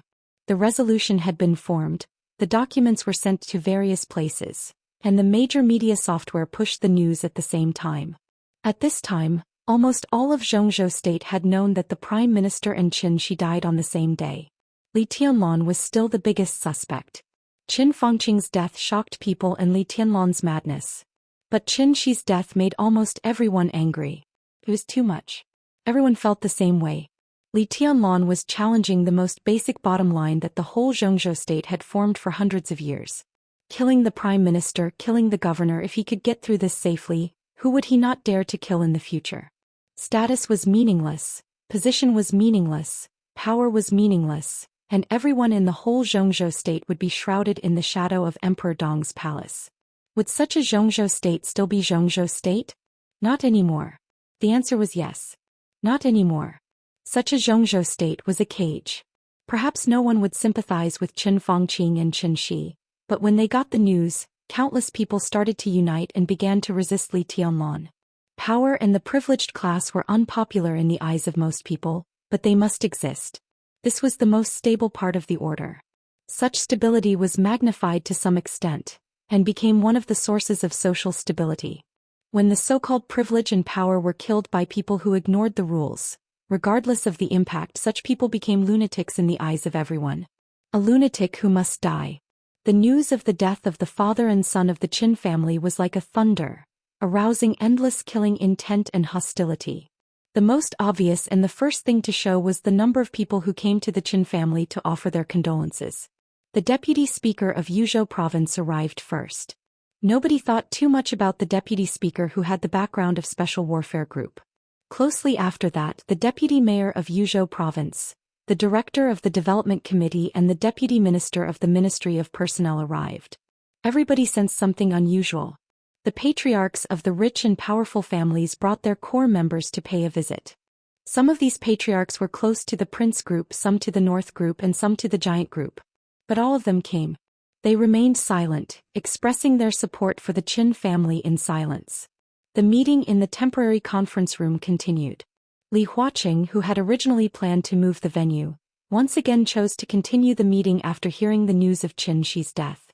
Li Tianlan did not come out again. But everyone could imagine how fiercely Li Tianlan, even Dongqing Wudi, Wu Jingmin and the others were suffering now. The meeting had been going on for nearly 5 hours. The sky had already darkened and night had fallen. The mansion of the Qin family was bustling. A large number of officials gathered here. After coming here, except for those who had urgent matters, they were not in a hurry to leave. Even if a few left, they left their secretaries here. More and more people came to the Qin family. After dinner, these people still gathered in 2s and 3s, occasionally glancing at a certain corner. In that corner, the chubby Xianyuan Wushang, who did not look aggressive at all, was sitting there silently with a cup of cold tea in front of him. Xianyuan Wushang's expression was even gloomier than Li Tianlan's. Every few seconds, the gazes from every corner would sweep past him, intentionally or unintentionally, with disgust and disgust that they wanted to hide but couldn't. Xianyuan Wushang knew very well that this disgust was because he came with Li Tianlan, and people all knew that he was Li Tianlan's driver. If they treated him like this, how much would they feel about Li Tianlan now? These people discussed Li Tianlan. As time passed, Almost the entire Zhongzhou state hated Emperor Dong's palace. It was said that several counselors from other places had now arrived in Yuzhou and were on their way to the Qin family. Obviously, the meeting that had lasted for several hours was no longer an impromptu meeting. Qin Fangqing and even all the high-level members of the council were really angry, and they planned to discuss a clear result today. Xianyuan Wuxiang did not want to think about what such a result would be, but he was very clear about it. He knew that this time he was in big trouble. If Qin Fangqing's death was a huge trouble for Li Tianlan, then with Qin Shi's death on the same day, this trouble had now evolved into a near-fatal crisis in just a few hours. To Li Tianlan, Emperor Dong's palace and the giant group. If this matter was confirmed, then it was no longer a question of how the strength of the new group would shrink. It was no exaggeration to say that this was a question of whether Li Tianlan and Emperor Dong's palace could continue to exist. No, this was no longer a question. Because Zhongzhou state could not allow such a thing to exist. And such a thing did not even need to be confirmed. The current situation was that everyone was suspecting Li Tianlan. When everyone thought it was Li Tianlan who did it, then it didn't matter who the real culprit was. Zhongzhou state's patience had obviously reached its limit. Xianyuan Wuxiang didn't know how much time he had left. Maybe 1 day, maybe 3 days, maybe a week, but no more than half a month. During this period, if Li Tianlan and Emperor Dong's palace could not come up with enough evidence to prove their innocence, then the entire Emperor Dong's palace would be completely destroyed, and Zhongzhou state would do everything to kill Li Tianlan. Without any hesitation, without any apprehension, at all costs. As long as Zhongzhou state made up its mind, Li Tianlan and Emperor Dong's palace must die. This was a fact that did not need to be stated. It was very simple. If Li Tianlan was alive, then every high-level official in Zhongzhou state would face the irresistible threat of death. Therefore, the capital of a nation Yuandu would be fully used to kill Li Tianlan and erase everything related to him. Poison gas, bombing, surprise attack, assassination, seduction, even war, even nuclear war. Emperor Dong's palace did not have nuclear weapons, and their biggest deterrent was Li Tianlan himself. When Zhongzhou state made up its mind to eradicate Li Tianlan, they would not hesitate to take out all their trump cards. Li Tianlan was very destructive. Then they would surround him with a crowd. 100,000, 200,000, 500,000, 1 million, 2 million. The army was endless and all kinds of high-tech weapons emerged one after another. This was not an exaggeration. If Li Tianlan could not prove his innocence, Zhongzhou state would inevitably do so. As long as there were people alive in Zhongzhou state, they would do so. At that time, the so-called new group would become a joke, Emperor Dong's palace would become ruins, and Li Tianlan would inevitably die. This was something that needed no doubt. And with Li Tianlan's death, the entire giant group would also embark on the old road that once happened in another miracle city. Dongqing Wudi by Qingqian Zhou Yuanshan, Dongqing Qiuqi by Zhanfang by Qingzhao, everyone would be liquidated. Xianyuan Wuxiang took a deep breath. Compared with the urgency of the situation, he felt more humiliated. He could feel that something was wrong with Qin Fangqing's inexplicable death. But after thinking about it for an afternoon, he had no idea what was wrong or how to prove it. As for Qin Shi, he once wanted to get close to Qin Shi's body, but he was stopped by all the Qin family members with red eyes. The situation was already very dangerous. In this situation, if Zhongzhou state attacked Li Tianlan fiercely enough, maybe by tomorrow Wu Jingmin or Dongqing Wudi would take the blame and resign. And this was just the prelude to the decline of the giant group and Emperor Dong's palace. Xianyuan Wuxiang suddenly stood up. He walked to a corner, took out his mobile phone and dialed a number. The phone rang twice and was quickly connected. Xing Tian's steady and heavy voice sounded on the other end of the phone. Your Highness. How did Qin Shi die? Xianyuan Wuxiang asked. There was a silence on the other end of the phone. 2 seconds later, Xing Tian's heavy voice sounded, I don't know. Then change from not knowing to knowing. Try. I want the information of the mastermind, even a clue. Xianyuan Wuxiang's voice was extremely cold and ruthless. If necessary, you can die. Okay. Xing Tian's voice was simple and honest, without any hesitation. Xianyuan Wuxiang paused and continued, and don't investigate the cause of Qin Fangqing's death. Xing Tian was a little confused. Qin Fangqing's death makes me feel very uneasy. I don't know why, but when I look at his body I feel fear. I can't see Qin Shi's body now. I just looked at it from a distance. That feeling doesn't make me feel uneasy, but it makes me very annoyed, very annoyed. Xing Tian was silent for a while and said softly, I'll start investigating now. Xianyuan Wushang said that he could die if necessary, but from his words Xing Tian clearly sensed something different. Because Xianyuan Wushang felt different. This feeling was worth relying on. The different feeling meant that the people who killed Qin Shi and Qin Fangqing might not be the same group of people. If he investigated the cause of Qin Fangqing's death, he might die instantly.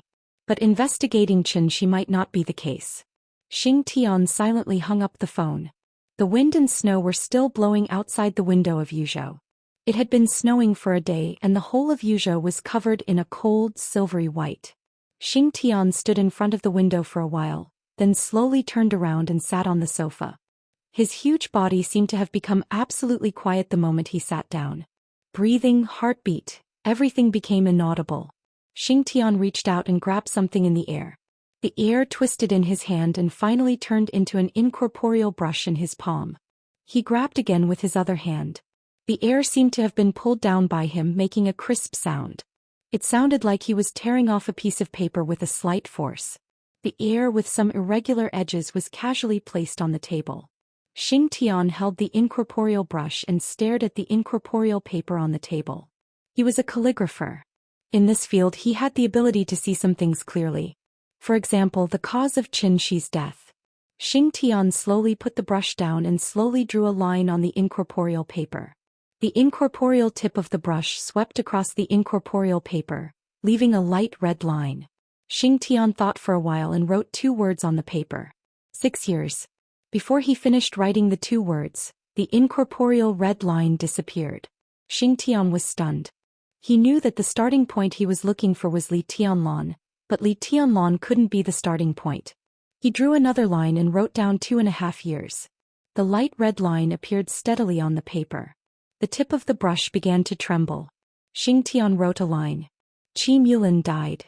In the blink of an eye, countless densely packed words suddenly covered the empty piece of paper. Before Xing Tian had time to take a look, the handwriting disappeared completely. Xing Tian was a little depressed, but he had to try another way. He took the brush and didn't plan the time. Instead, he randomly found a starting point and wrote, I ate 5 caddies of rice last night. Countless versions of himself began to emerge. It was like countless options neatly arranged. The rice came from Thailand. The rice came from Zhongzhou State. The rice came from... Countless places appeared in front of Xing Tian. The option of the rice came from Zhongzhou State glowed red. Xing Tian clicked on the option that glowed red and wrote another sentence. It tastes good. The dense handwriting seemed to be Xing Tian's thoughts that had been imprinted. Xing Tian's whole person became completely quiet. When everything went smoothly. Under his control, the brush in his hand quickly continued to write. At this moment his huge body began to fade slowly. The light in the room dimmed. His figure became fainter and finally became a shadow. The shadow was still constantly thinning and finally became a shadow without a head. And the shadow without a head kept writing something on the paper. His writing speed was even more exaggerated than a computer-generated file. In the blink of an eye, dense handwriting had appeared in front of him. Xing Tian entered the real state of unconsciousness. On the incorporeal paper, the content appeared chaotically and clearly. I ate 5 caddies of rice last night and it tasted good. His Majesty attached great importance to us, so he informed the kitchen to buy more of this kind of rice. The origin of the rice came from Longjiang, Zhongzhou State, and the kitchen's stock was running out. The kitchen supervisor went to the supermarket in Xianyuan City to buy and encountered a small car accident on the way. His Majesty took us to Yuzhou. The Ritz-Carlton Hotel was very luxurious. The front desk lady did not look very good. His Majesty and His Highness entered the Hidden Dragon Sea. Qin Fangqing's spirit was in an extremely unstable state. Xing Tian was still writing, but the content had become a wavy line. Xing Tian himself did not notice this scene. The content of the handwriting continued. Qin Fangqing saw Wu Jingmin. His consciousness was chaotic and his spirit was in a relaxed state. The 2 majesties arrived at the hotel smoothly and received the room card from the front desk lady on duty. The front desk lady was in a very bad mood. Her father was a truck driver who worked in Nanyun all year round. responsible for transporting supplies from Nanyuan to Ningbian and Xianyuan City. But her father had a car accident in Xianyuan City today. She had a deep hostility to the two majesties from Tianan. A young man came to the Ritz-Carlton Hotel and saw the front desk lady on duty. Xing Tian's handwriting suddenly paused. Bang! In the slight sound, the brush in his hand and the paper in the void instantly exploded. Xing Tian, who had become a phantom, instantly turned into a huge corpse. A mouthful of blood sprayed directly from his mouth. He opened his eyes. His eyes flickered with a touch of shock. He was originally calculating the cause of Qin Shi's death, but after entering the real state he was cleverly misled. The direction of his investigation seemed to point to Qin Fangqing. There was a touch of shock in Xing Tian's eyes. The blown-up paper was pieced together in front of him. He looked at the words that had been written and frowned. It was not because there were too many words on it, but because there were too few words. There was a very interesting saying in the Miracle City that a butterfly in the tropical rainforest of the Amazon River in South America could cause a tornado in Texas 2 weeks later with an occasional flap of its wings. This was the very famous butterfly effect. This was a strange chaotic phenomenon, but it was limited to one system. Xing Tian was a calligrapher and his ability was more comprehensive. He could cross multiple systems in all directions. Starting from a small thing, it formed a huge chain reaction. There were countless explanations to explain the cause of Qin Fangqing's death from this aspect. Now there were billions of people on the earth, so there might be billions of explanations for Qin Fangqing's death. These explanations were correct to a certain extent, but not completely correct. From the perspective of the butterfly effect, Qin Fangqing's death might be because a beggar in Zhongzhou State sneezed, or it might be because a group of Star State high school students made a beautiful three-point shot. These reasons were real and objective. They were right and wrong. Xing Tian looked at the paper silently. What would happen if he continued to write on this paper? He started with the dinner he cooked as a starting point, and then found lines that could be constantly developed and changed. For example, the kitchen supervisor had a small car accident. For example, Li Tianlon and Qin Weibai arrived in Yuzhou and returned to the hotel. For example, Qin Fangqing met Wu Jingmin. For example, the receptionist of the hotel was the daughter of a truck driver. These were 4 things, but if he continued, each of them had infinite development possibilities. The receptionist might have a relative who was an official, and he wanted to help the receptionist solve the problem. Maybe her boyfriend was a rich young master and he planned to use his power. Involvement. Xing Tian now had 4 lines in his hands. And these 4 lines would be involved in any direction, and it would be more and more people would be involved. Each line had tens of thousands of different twists and turns. When more and more people were involved, these 4 lines would eventually merge in one direction and become a line. All the people involved would become branches and then develop again. Eventually it would definitely touch Qin Shi and then touch the behind-the-scenes manipulator who killed Qin Shi. This could be said to be the butterfly effect. But more accurately, it was cause and effect. There was cause and effect. This was the power of cause and effect and also the ability of calligraphers. However, the direction of Xing Tian's investigation was obviously disturbed. Before his 4 lines formed an absolute connection, a young man suddenly appeared in the story. The brush and paper in his hands all exploded because of the appearance of the young man. Xing Tian didn't know who he was, but he was sure that the young man had an absolute relationship with Qin Fangqing's death. And this was something he couldn't write even if he died. Xing Tian sat on the sofa, silently thinking about a way to get around this interference. He changed the pen and paper again. Just at the moment when the tip of the pen was about to touch the paper, an earth-shattering sound suddenly rang in his ears. The sound was so loud that it almost completely shattered his whole consciousness in an instant. Xing Tian's brain was instantly in chaos. He turned his head in disbelief and looked at the door. Opposite the door was Li Tianlon and Qin Weibai's bedroom. That was the origin of the loud noise. And Qin Weibai was still in the bedroom. Chapter 1087. It was quiet in the luxury suite of the hotel. But Qin Weibai's mood was always up and down.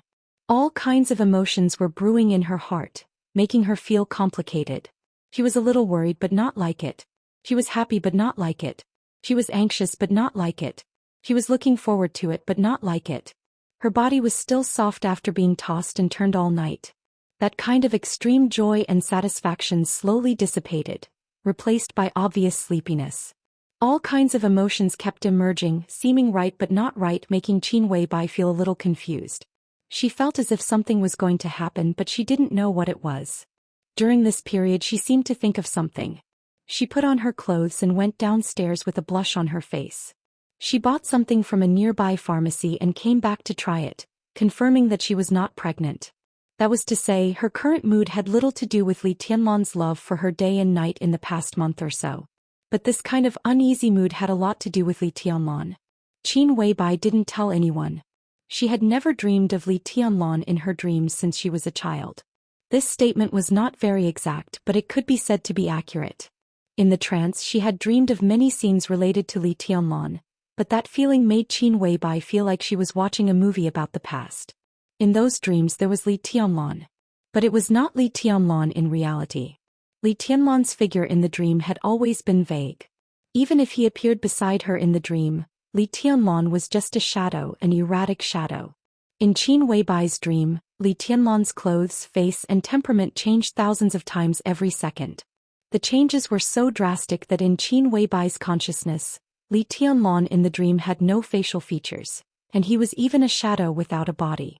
But every time she saw that shadow, Qin Weibai's consciousness in the dream would tell her that it was Li Tianlan. She in the dream also believed it. She and the master of Samsara Palace, who was in Warefree Heights now, were really the same person. They had the same consciousness, the same habits and the same thoughts.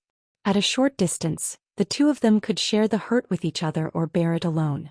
At a distance their thoughts were completely synchronized. Both of them knew what the other was thinking all the time because it was their own thoughts. At a further distance, their dreams were completely synchronized.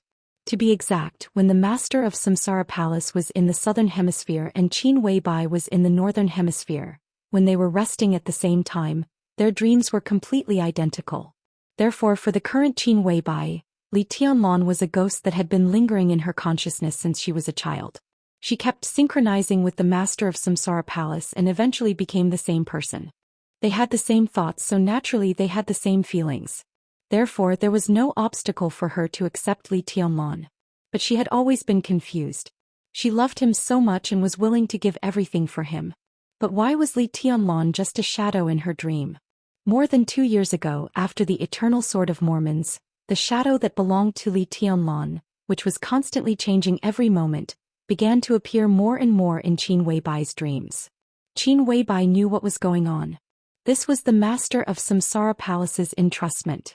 In the past Qin Weibai would also dream, but the source of Li Tianlan in her dreams was the master of Samsara Palace. Now the illusory shadow representing Li Tianlan frequently appeared in her dreams because, in a sense, the other Li Tianlan was already dead. She might not be completely dead, but she was definitely not alive in her current state. So Li Tianlan began to appear suddenly in her dreams. He appeared more and more often, but the shadow became more and more blurred. The master of Samsara Palace broke through the transcendent realm in the spiritual field in the Eternal Sword. Now Qin Weibai was improving every moment. There was no obstacle for her to enter the so-called transcendent realm. Before she went to the desert prison she had been close to the so-called extreme realm in the spiritual field. Therefore she consciously built a garden in her dream. A garden where sunlight and flying snow danced together. That was her most hidden territory and the starting point of all her dreams. Qin Weibai's only regret was that there was no Li Tianlan in that garden. She even thought more than once that if she could completely connect her consciousness with Li Tianlan's and form a certain degree of thinking synchronization, then in her dreams, could she also bring Li Tianlan into that garden and let their dreams be completely connected? In this way, even if she was not by his side in the future, she could see him in her dreams. It was not him in her imagination, but the real consciousness of Li Tianlan in her dreams. If she let him bully her in her dreams, she would not let him be so gluttonous and unrestrained as he was now. She really thought about this problem seriously. Then she saw Li Tianlan in her dreams. Li Tianlan in his youth. The ancient tree, the wind and snow, the dense sword marks, the boy and the wooden sword were not things in Qin Weibai's dreams. There was only the garden in her dream, which was the source of the dream.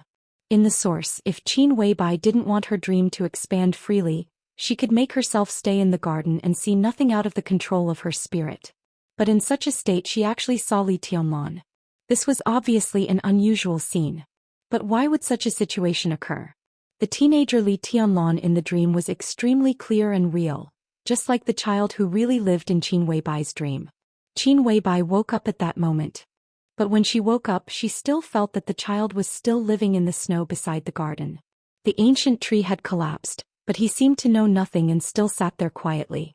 That feeling was unparalleled. Qin Weibai could be sure that it was not Li Tianlan constructed by her consciousness. The Li Tianlan she constructed with her consciousness was just a faint shadow. He was not a teenager and even his figure was extremely vague. And not to mention that she had not reached the transcendent realm. Even if she had really entered the transcendent realm, she could not merge her consciousness with Li Tianlan's to form synchronization in the dream. This kind of thing, according to Qin Weibai's understanding, could only exist in fantasy, and it was just fantasy. So who was the teenager in her dream? Qin Weibai was a little uneasy. She carefully recalled the garden in the dream. The flowers were bright, the sun was bright, and the snow was cold. The teenager outside the garden was quiet and plain. It was a very beautiful picture, but it was so beautiful that it was not lively at all. Qin Weibai suddenly felt an indescribable sense of strangeness and horror. It was normal for her to recall every scene in the dream. But the more she thought about it, the weirder she felt.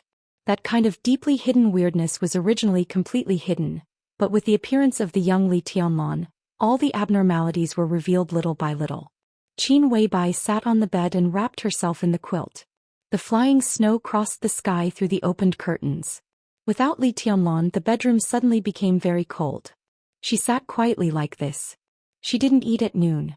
As time went by, she became more and more sleepy and began to struggle with her eyelids, but she always forced herself to hold on. At the thought of the teenager Li Tianlan in the dream, she felt a little scared and even dared not sleep. However, the extreme mental fatigue caused her consciousness to become deeper and deeper, deeper and deeper. Qin Weibai's body slid from the sitting position little by little. She lay down again and fell asleep again in a daze. It was still the bright and colorful garden. But the sunshine in the sky disappeared. The snowflakes were scattered and dancing. Qin Weibai stood where she was, feeling the gloomy sky in the dream, and understood that it was because she was too tired now. The flowers in the garden swayed slightly in the wind and snow. Qin Weibai stood stiffly in the garden in the dream, looking straight ahead. She even dared not turn her head. From her position, as long as she turned right, she could see the gate of the garden. If the teenager was still there, she might see the teenager Li Tianlan first. Qin Weibai on the bed breathed unsteadily and frowned. In the dream, she was already extremely nervous. The wind and snow in the air seemed to be much fiercer. In the dream, Qin Weibai clearly felt the cold. She kept taking deep breaths several times before she controlled herself to slowly turn her head. The first thing that came into her sight was not the gate of the garden, nor the teenager Li Tianlan outside the gate. Instead, it was a thick and old tree that blocked out the sky and the sun but was completely black. The dark giant tree stood outside the gate of the garden. In the wind and snow, the trunk, the treetop, the leaves, everything was quiet and almost dead without the slightest tremor. Qin Weibai's body was cold and her heart kept sinking. It seemed to be the giant tree that she had seen before that had collapsed. However, when he entered the dream for the second time, the tree had returned to its original appearance. No, it seemed that many years had passed in the dream. Not only did the tree return to its original appearance, but it had also become even stronger. The entire tree had also begun to turn dark and deathly still. There was no teenager under the tree, no wooden sword. There was emptiness. Qin Weibai breathed a sigh of relief. The moment her nervous mood relaxed, she suddenly froze again and looked carefully at the giant tree. Countless snowflakes fell under the crown of the giant tree, but the distribution of the snowflakes was somewhat different. There was a small area where the snowflakes seemed to be floating quietly. It seemed that there was something invisible there that supported the snowflakes and did not let them fall. Qin Weibai looked at it quietly. She looked for a long time before she finally confirmed that there seemed to be an illusory figure that had almost completely become nothingness there. He stayed there indifferently. If she did not look carefully, she could not find him at all. Qin Weibai breathed a sigh of relief in her heart. She knew that she dreamed of Li Tianlan again. In the case of extreme mental exhaustion, the control of the source of the garden was loosened. She dreamed of Li Tianlan at the source of the dream. The Li Tianlan in her dream was this shadow, which was changing every second and was almost transparent. After all, it was something in her consciousness. The coldness in Qin Weibai's heart slowly dissipated. She walked over briskly. In her dream, the Li Tianlan in her dream could do a lot of things. But this time, the illusory shadow that seemed like it would dissipate at any moment did nothing. He sat quietly under the tree as if he was extremely tired and resting, but also as if he was thinking about something. His posture looked a little strange. Qin Weibai looked for a long time before she realized that the shadow's body was a little tilted. This posture seemed to be held in someone's arms. Qin Weibai looked at it carefully. It meant that there was nothing next to the illusory shadow of Li Tianlan. Beside him there was only the dark giant tree. The dark tree was far thicker than what she saw in the garden. But as Qin Weibai walked closer, the state of the giant tree became clear in her eyes. The giant tree in front of her seemed to be torn apart as well. At this time, there were pieces of metal fragments of different colors inserted in the trunk of the giant tree. Qin Weibai couldn't recognize what kind of metal they were, but she could vaguely feel the color of the metal fragments. However, the originally colorful metal fragments were all dim at this time.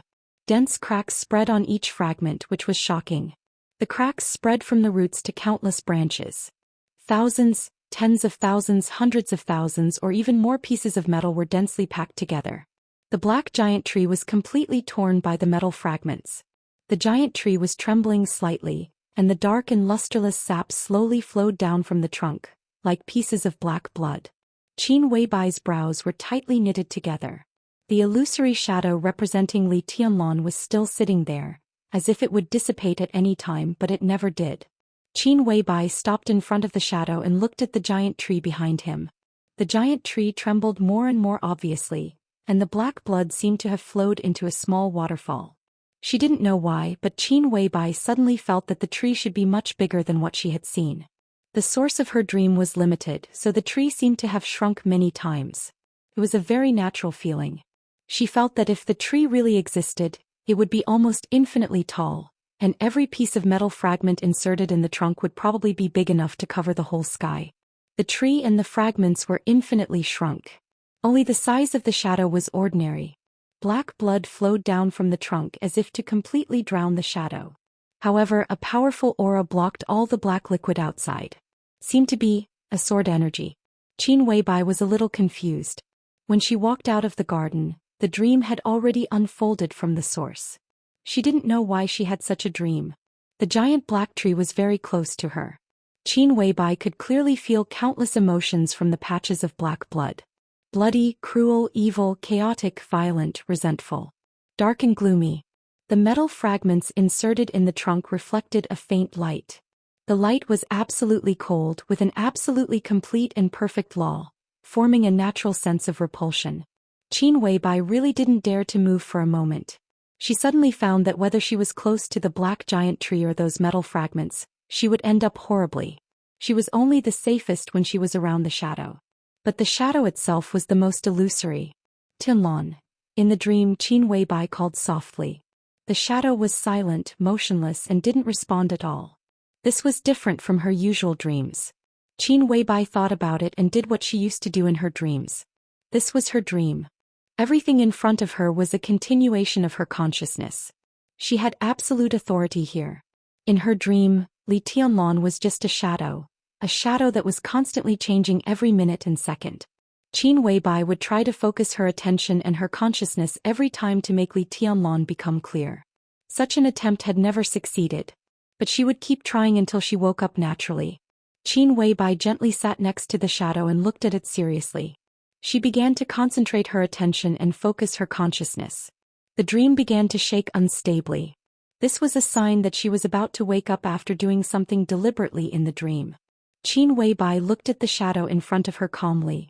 The shadow began to become clear in her constant concentration. A shallow, faint outline appeared in the almost transparent shadow. The outline began to have slight edges. A touch of color gradually appeared in her sight. It was purple.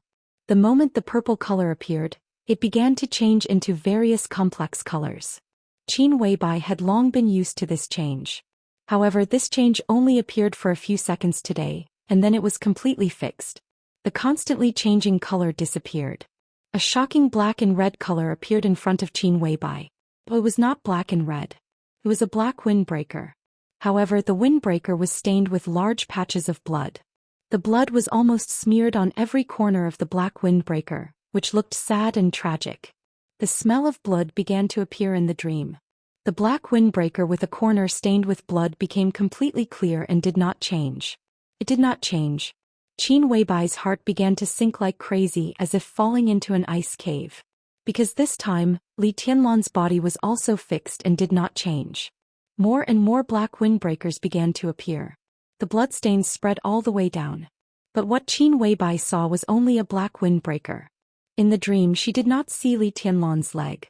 It seemed to be cut by an extremely sharp weapon. One of Li Tianlan's leg had completely disappeared. The wound seemed to have happened not long ago. Hot blood was flowing from the wound, and the hem of the windbreaker was almost completely soaked in blood. The shadow became clearer and clearer. Qin Weibai saw Li Tianlan's other leg. No, it was the other half of the leg. His calf also disappeared, and so did his knee. Ghastly white bones and blood spread from his thigh. The surrounding air suddenly became hot and boiling. Li Tianlan's sleeve appeared. The empty sleeve was dancing feebly, and blood slowly dripped down from the cuff. His other hand still looked good, but the skin of that arm had turned bluish-gray. Dense metal fragments were stuck in every corner of his arm, tearing his finger joints and tearing his muscles and blood vessels. It was a bloody arm, as if someone had fired thousands of bullets directly at the arm at the same time. The heart-wrenching pain broke out from Qin Weibai's consciousness in an instant. She saw most of Li Tianlan's body. He saw his chest and abdomen. The black windbreaker on his chest and abdomen had long been broken, and dense wounds crisscrossed his chest and abdomen. The blood and white bones stimulated Qin Weibai's nerves wildly. On his chest, Li Tianlan's left and right atriums were completely empty. His two hearts had been taken out and only blood was still flowing. Qin Weibai's body trembled violently. She had tried countless times to make the shadow that represented Li Tianlan become clear, but she never expected that the shadow would be in such a state after it became clear. It was a nightmare that she didn't want to recall in any case. She trembled and raised her head. At this moment, the shadow became completely real. She saw the shadow's head. That was Li Tianlan's head. This shadow was indeed Li Tianlan. One of Li Tianlan's eye sockets was empty and dark. The blood seemed to have completely solidified the moment the eyeball was taken out, and there was another shocking wound between his eyebrows. Seemed to be a fingerprint. It was this fingerprint that pressed between Li Tianlan's eyebrows, penetrated his brain completely in an instant, and cut off all his vitality. Qin Weibai almost suffocated. It was really Li Tianlan. Li Tianlan's corpse. No, to be precise, it should be Li Tianlan's mutilated corpse. It was not even a complete corpse. This corpse, which seemed to have just died or fallen for countless years, sat there quietly. His face was covered with blood, but with a strange calmness and exhaustion. The moment this figure appeared, the giant black tree and the endless metal fragments behind him became completely quiet. The black blood disappeared, the giant tree was no longer shaking, and the metal fragments were no longer reflecting light. All the auras also disappeared, as if all of them had become dormant and chosen to retreat. The mutilated corpse still sat quietly, not looking at Qin Weibai, just quietly looking at the distance in the dream. The world was spinning. Qin Weibai screamed out loud. Not in the dream, but in the bedroom. Her body sat up from the bed in an instant, her eyes red, her face covered with tears, and she looked miserable. Why? Her body trembled violently. Why did I have such a dream? It's not a dream. A soft and ethereal voice rang out beside Qin Weibai. It was soft and pleasant with a sense of intimacy. Qin Weibai was quiet for a moment. She turned her head. A figure shrouded in light sat quietly on the side of the bed, looking at her silently. Qin Weibai couldn't see her face or expression, but she could only be sure that it was a woman. It seemed that her consciousness was still immersed in the dream. She was stunned for a long time, and the first question was not how the other party came in, but asked with a trembling voice, "If it's not a dream, what is it?" "That is His Majesty Li Tianlan." In the light, the woman said softly, "Whether it is the shadow you saw or the mutilated corpse, they are all..." After a pause she said, "They are all his most real state." Chapter 1088. Qin Weibai didn't speak for a long time. A shadow and a mutilated corpse. The most real state. In the halo beside the bed, the voice of the slim figure was clear and sweet. Qin Weibai suddenly felt extremely disgusted and repulsed. Because of the content of that sentence. Li Tianlan's real state. Could it be that the so-called true state was the phantom and the mutilated corpse? She forced herself to calm down and shook her head. I don't believe it, she said in a cold voice. The halo beside the bed fluctuated softly. She didn't speak. For some reason at this moment, Qin Weibai suddenly felt that the woman in the halo seemed to want to get close to her, but in the end she didn't move. The truth is in the dream. Whether you believe it or not, it doesn't change anything. The woman in the halo said softly. She seemed to see the shadow and the mutilated corpse in Qin Weibai's dream. In the slightly swaying halo, Qin Weibai felt a clear pain and sadness. If that is Tianlan's real state, then what is Tianlan now? Qin Weibai stared at the light around her and asked word by word. That is the reality you see. Qin Weibai sneered. We see it. Then what about the shadow in my dream? It is the reality in the illusion. In the halo, the woman's answer was still gentle and without hesitation. Qin Weibai suddenly felt a little cold. With their questions and answers, the whole world seemed to have unknowingly become gloomy. It was as if there was some kind of danger brewing quietly and slowly. Then it would erupt bit by bit, bringing with it a deadly murderous intent. Qin Weibai felt a little dizzy. All the cold air in the air seemed to be circling around the ball of light beside the bed, and then she quietly endured it. The scene in front of her seemed a little familiar, and so did the dizziness in her mind. Qin Weibai was stunned and subconsciously said, "This is the malice of the world?" The slightly swaying light paused for a moment. The woman seemed a little surprised, but then she nodded. Yes. That is to say, you know Xianyuan Wuxiang? Qin Weibai asked again. She thought of some information revealed by Xianyuan Wuxiang. He said he has a sister. Is that you? No. The woman said softly, but to a certain extent I can be considered his older sister. You can also say that I am his younger sister. But now I am his aunt. Qin Weibai looked at the soft light in silence. For the first time she realized that her IQ seemed to be a little off. Was she an elder sister, a younger sister, or an aunt? This relationship was absolutely chaotic, but the logic seemed to be very clear. However, from such a relationship Qin Weibai could not arrange it for a while. Who are you? Qin Weibai asked. The woman seemed to be stunned. She was silent for a long time. If she hadn't found out that something had happened to Qin Weibai, she wouldn't have come here now. This kind of meeting made her feel a little nervous. She did not know how to answer Qin Weibai's question. From a certain point of view, Li Tianlan and Qin Weibai were her parents. But from another perspective they could no longer be considered his parents. I am Feng Qinggu. After a long period of silence the woman finally spoke. She only said her name softly. Qin Weibai rubbed her forehead. Just like the first time she met Xianyuan Wuxiang, Li Tianlan didn't have any hostility but felt close to him. She felt the same closeness to Feng Qinggu now, even more so than Li Tianlan felt for Xianyuan Wuxiang. Feng Qinggu, she whispered to herself. You can call me Qinggu. The voice in the halo murmured as if it was acting coquettishly. Qin Weibai wanted to laugh, but she was really not in the mood.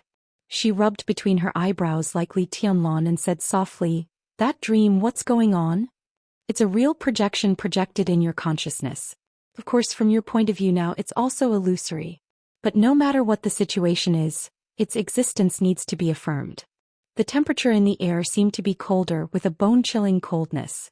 Qin Weibai knew very well that if this was the malice of the world, then the malice now was many times greater than the malice that Xianyuan Wuxiang and Li Tianlan had suffered. Because at that time Qin Weibai only felt a little dizzy, but now she clearly felt the changes in the surrounding space. Illusory. These were the two most common words, but now every time she heard them, Qin Weibai's heart would feel cold for no reason. I don't understand, Qin Weibai hesitated for a moment and said slowly, Can you give me more details? I can't say. Feng Qinggu said softly. But you can ask, maybe I can answer some. Qin Weibai did not know what to ask. Now all her mind was focused on the mutilated corpse and the illusory shadow in the dream. She did not dare to think about what it represented. Did it represent Li Tianlan's future? As soon as this thought popped up, Qin Weibai felt weak all over. Feng Qinggu seemed to know something, But Qin Weibai didn't dare to believe everything she said. But she didn't dare to disbelieve it either. The only topic she could talk about now seemed to be this. In that dream I dreamed of Tianlong. Qin Weibai wanted to say something but stopped on second thought. That is indeed His Majesty but not the future His Majesty. Although it is not very accurate, if we must describe it, it should be the past His Majesty. Feng Qinggu said. Qin Weibai's heart trembled slightly. Her ability to accept things was obviously not comparable to that of ordinary people. With her other self as a living example, she easily thought of a direction that others did not dare to think of. You mean reincarnation and rebirth? There is no such thing as reincarnation in this world. Feng Qinggu said slowly, it's reincarnation, not your Majesty's personal reincarnation, but... Gotcha. Feng Qinggu, the voice suddenly disappeared. In Qin Weibai's sight, the empty air suddenly twisted, and a piercing coldness broke out in an instant, turning into an ice wind. Shocking ice layers began to appear in the empty air. Feng Qinggu changed the topic and said softly, your understanding is wrong because of the problem of the timeline. But in fact time has no meaning. What you experience is only your own timeline. When you put time in a wide enough area, you will find that the so-called present may be the future in another area, and the future may be the past in another area. What you see now is only the past relative to your current timeline. But whether it is the present or the future, that scene has happened. Qin Weibai was in a daze. Why did I dream of this? She asked softly. You are waking up, or in other words, another you is waking up, and you have caused a synchronization in a sense. What is waking up? Feng Qinggu fell silent again. This was obviously a question she could not answer. After waking up, will I see that kind of Tianlong? I am also very awake now, and I would rather not wake up like that. Qin Weibai continued. This is an inevitable process. Feng Qinggu said slowly, it is irreversible. And from our point of view, we all hope that you can speed up your awakening, even if it is for His Majesty. Qin Weibai looked at her quietly, waiting for her explanation. Feng Qinggu was silent for a while and said softly, His Majesty's path has come to an end, and his experience is completely different from that of another you. The current level is already the peak state he can reach. He may be stronger, but it is impossible for him to break through again. Only when you gradually wake up can His Majesty really break through to that supreme realm. Qin Weibai thought for a while, and there was obvious suspicion in her eyes. Xinyuan Wushang didn't tell me this. This is not what he is qualified to know now. Feng Qingwu's tone was light. But in fact there is nothing wrong with Tianlong's current state. He is only 24 years old. In 10 years or even less he will definitely break through again and become a real heavenly son. There is no sign that he can't break through, and he doesn't notice it himself. It's not that he can't break through. Feng Qinggu said calmly, he can't break through. Once he takes that step on his own, he'll be discovered. Discovered by who? Qin Weibai's heart suddenly sank. Feng Qinggu moved her body and said softly, do you still remember that story? The other story you experienced, the end of His Majesty. Qin Weibai's body quietly tensed up. That was undoubtedly her biggest secret. How did Feng Qinggu know? That's about it. But in that world, when everything happened, we all paid attention to it. But at that time things were completely out of control and we could no longer control the development of things. His Majesty took that step by himself in that world, and the end was already determined. Even if he didn't die under your sword, he would die in other places. Feng Qinggu said. Qin Weibai's face was a little gloomy. You mean if the current Tianlong breaks through again he will die? Yes. Feng Qingwu's answer was without any hesitation. Qin Weibai sat on the bed in a daze. After a while she asked, how do you know what happened in that world? Time is meaningless. Feng Qinggu said something inexplicable and continued to say, and the situation where you are now is a coincidence of time and space paradox. This is also the result of our efforts. In order to achieve this goal we have paid a very heavy price. Feng Qinggu seemed to say something else. But Qin Weibai could not hear it at all. All her consciousness was attracted by Feng Qingwu's words. To achieve this goal. Forming this paradox.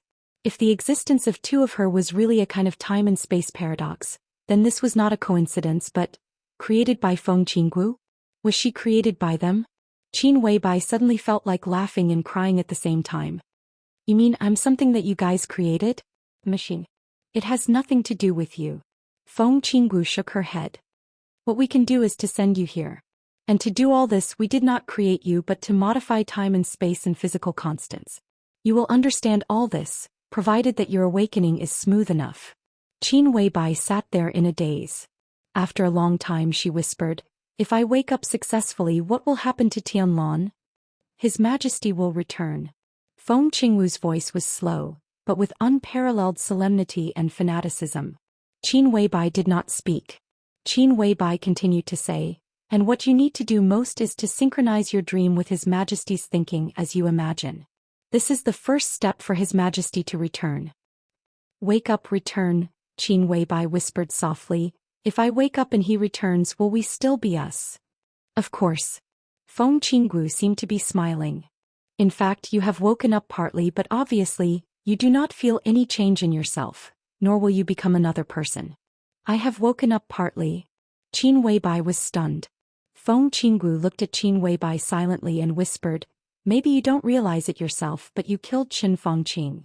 After being stunned for a second, Qin Weibai suddenly reacted. I didn't do it. You don't need to do it. Feng Qinggu shook her head. You have thought about it. Qin Weibai sat on the bed, hugged her shoulders tightly and shook her head subconsciously. Who the hell are you? After a pause she smiled somewhat self-deprecatingly. Or are you still human? Gods or demons?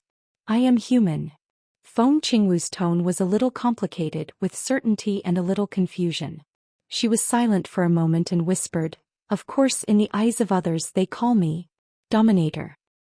Of course in the eyes of others they call me Dominator. Qin Weibai did not speak. Her bright eyes were a mess and countless thoughts appeared at the same time. She seemed to be a little confused and a little chaotic. You don't look very well. Feng Qinggu said. I'm just a little cold. Qin Weibai replied slowly. If you need warmth, Feng Qinggu smiled. I can give it to you. A soft and fluctuating light suddenly bloomed in front of Qin Weibai.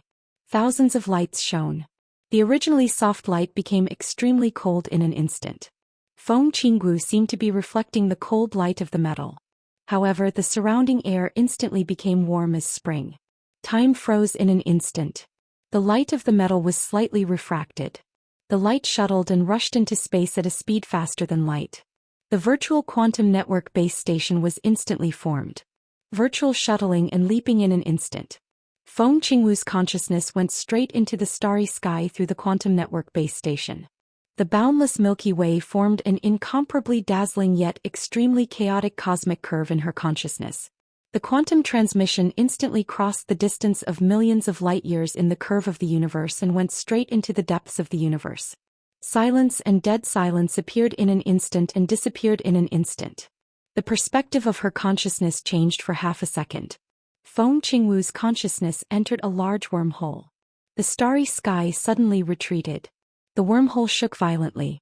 The boundless black tide seemed to tear the wormhole apart in the blink of an eye. It covered the sky and the earth and rushed directly to Feng Qingwu. It was a sword radiance that tore everything apart. It was crazy, cold, violent, domineering, with extreme excitement and calmness. With an almost invincible determination, the surging sword radiance completely covered Feng Qingwu.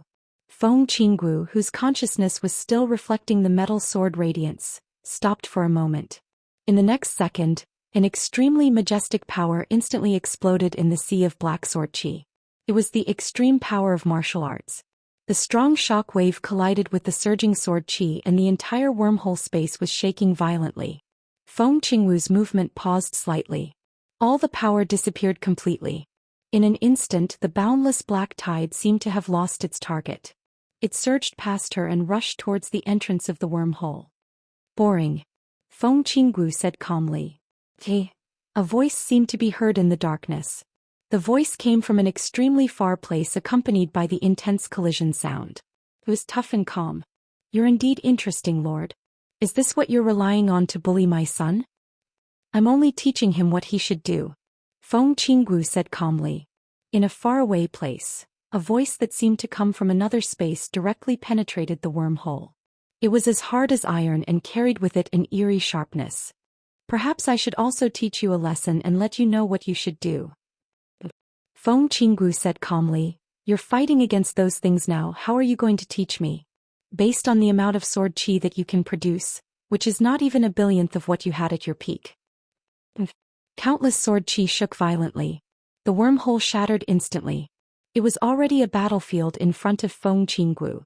The voice from afar shattered the wormhole. Instead of bringing Feng Qinggu to her destination, it brought her to the battlefield. You're the Princess Royal of the space-time corridor. This is where you should be. The black ocean surged and roared in front of Feng Qinggu.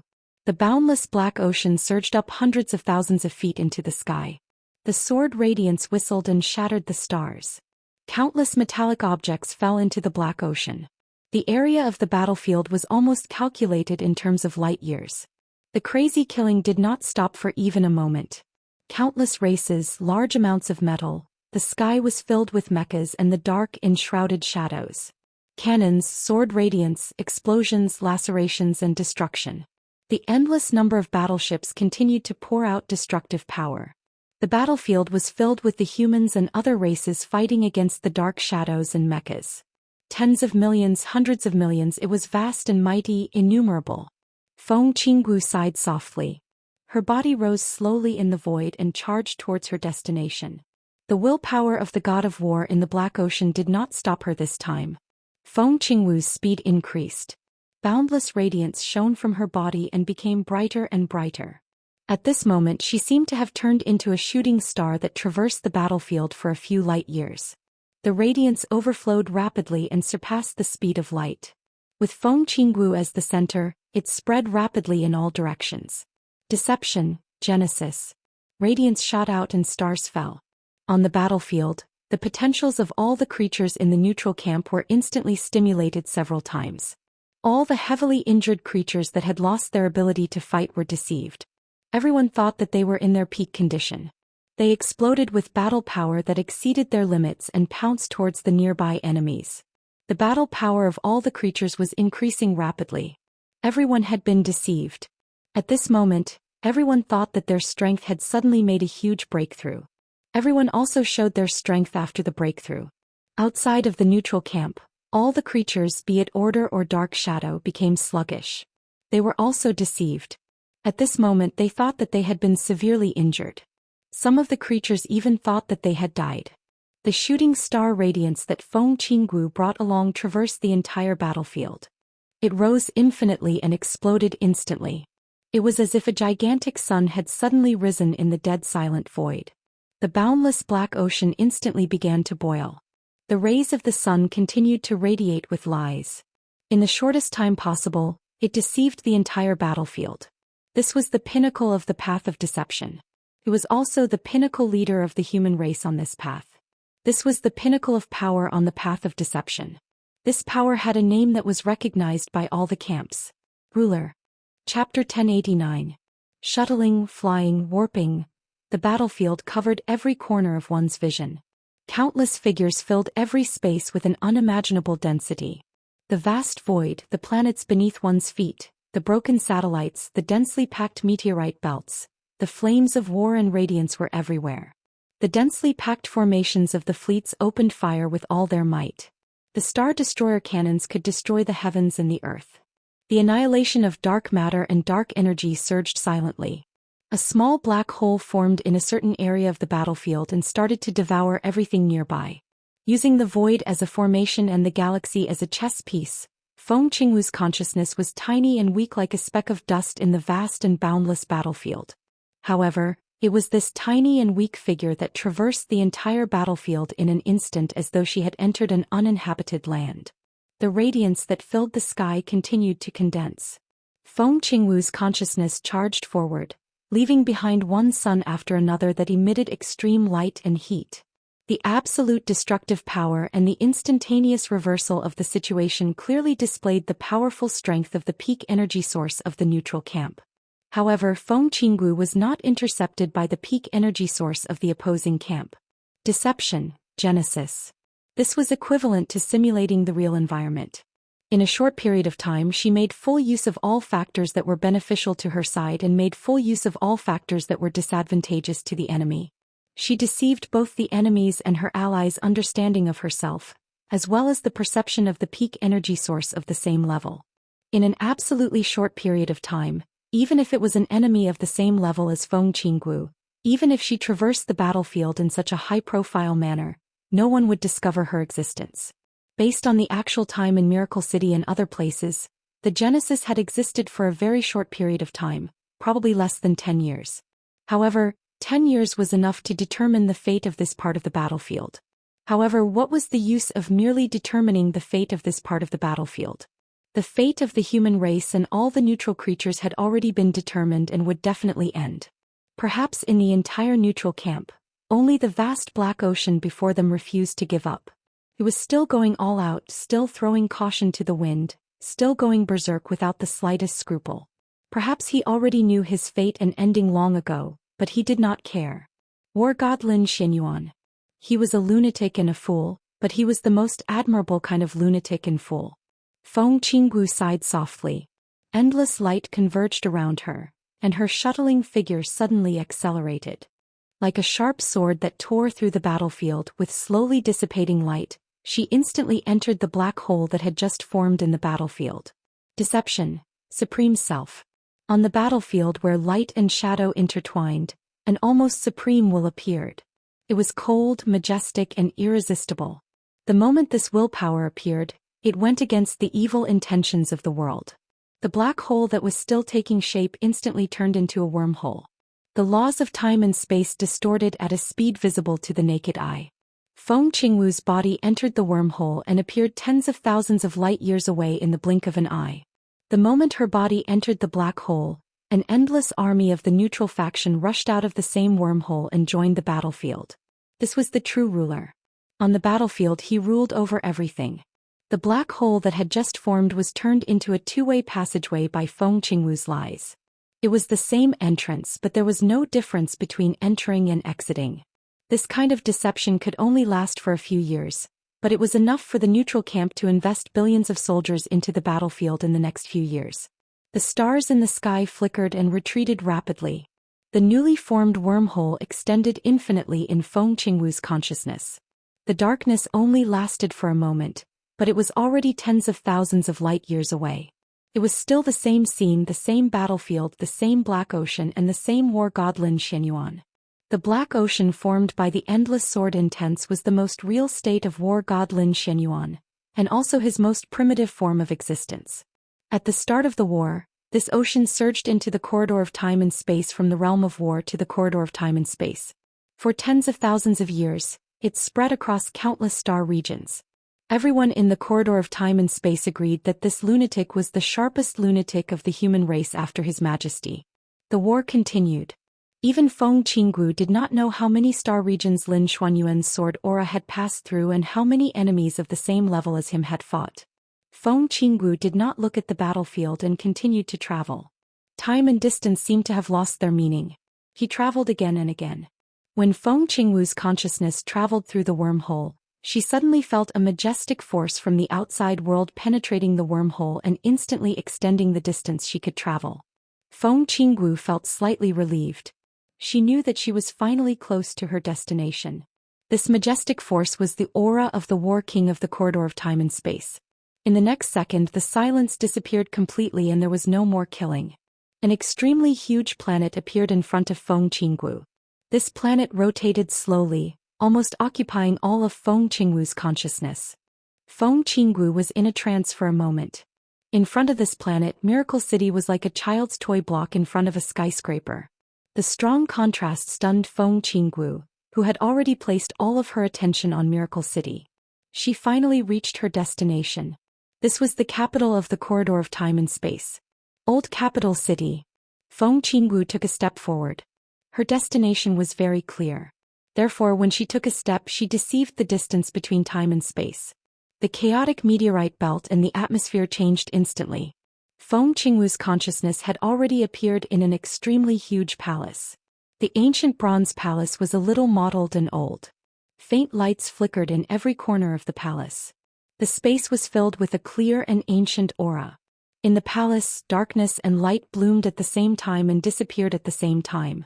Everything was silent. "Qinggu, what's the matter?" A gentle voice suddenly rang out inside the palace. An extremely gentle golden light suddenly lit up in the deepest part of the palace. Like the rising sun, the golden light shone from afar. The light and darkness in front of her instantly lost all their colors.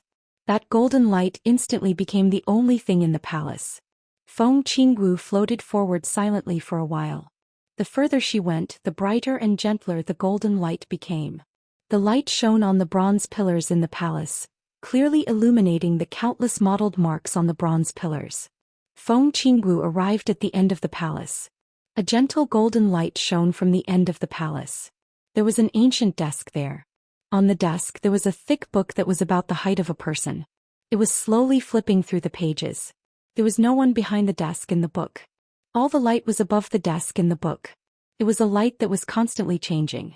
Sometimes it was a divine weapon, sometimes it was a misty cloud. In essence, this tiny and changing speck of light was a drop of blood. There was no corpse or shadow. It was just a drop of blood. Feng Qingwu looked at the drop of blood in front of her. She bowed slightly and said softly, "Greetings, Your Majesty." "What's the matter?" The gentle voice in the golden light was clear and gentle. "I want the million-world portrait." Feng Qingwu answered without any hesitation. Her voice was firm and unquestionable. The Majesty in the golden light fell silent for a second. The million-world portrait. One of the most important weapons in the corridor of time and space. It was also one of the 4 most powerful divine weapons in the neutral camp. King Wei Million-World Portrait Tower of Human Emperor Xianyuan Sword. Among the 4 divine weapons, the Million-World Portrait was ranked second. It had never changed in countless reincarnations. If Feng Qingwu was the pinnacle representative of deceit, then the Majesty in front of her was the pinnacle of calligraphers and warriors. The Million-World Portrait was something that the Majesty had studied for his entire life. Not only did it contain his calligraphy, but it also contained the calligraphy of every calligrapher in the corridor of time and space. The Million-World Portrait had existed for thousands of years. Every painting had the ability to split open the sky. Similarly, the Million-World Portrait was the only divine weapon in the corridor of time and space that could contain the Majesty's drop of blood. Without the Million-World Portrait, the vitality of the Majesty's drop of blood would gradually dissipate. He would become weaker and weaker until he died. It was destined to be a long time. Unfortunately, time was meaningless. Since there was a possibility of death, the reality of death might appear in the next second. It might be 10,000 years for Feng Qingwu or a minute for the Majesty. Sure. A second later, the Majesty's voice was heard. "Which one do you want?" "The Book of Creation." Feng Qingwu seemed a little surprised, but she still answered the Majesty's question quickly. The thick book on the table flipped a few pages and a clear tearing sound was heard in the palace. A thin page fell out of the book and landed in Feng Qingwu's hand. It was as light as a feather. However, the thick book on the table became thinner by about 10%. Streaks of vital energy flew out of the palace and spread into the void.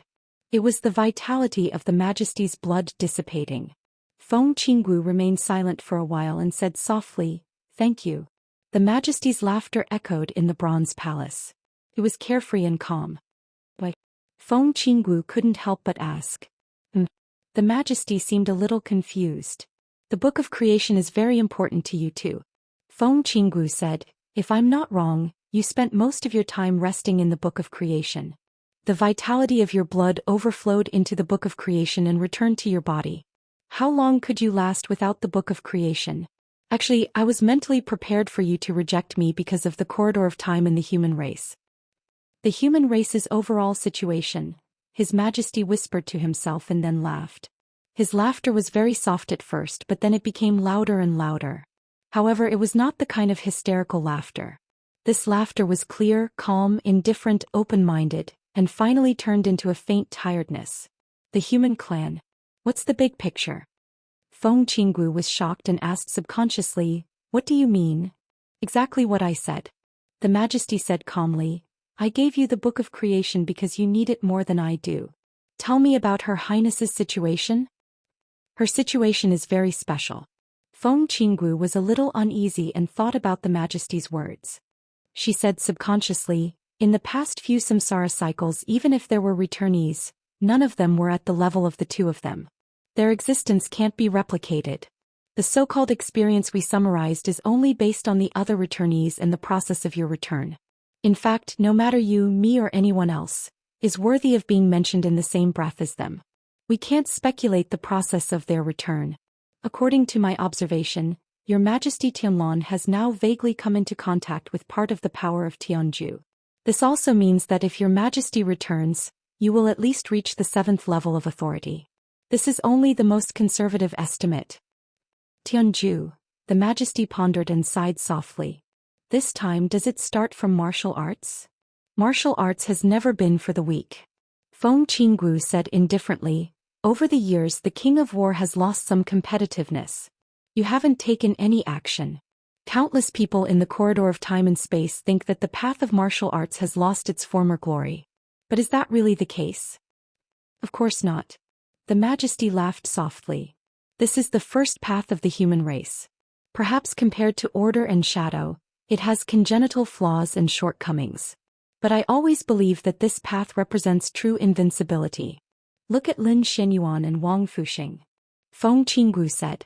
When His Majesty didn't take action, the two from the God of War realm and the Emperor Palace represented the peak of martial arts in the neutral camp, the God of War. Lin Xianyuan stood at the pinnacle of martial arts and had personally slain the apocalypse of the Order faction.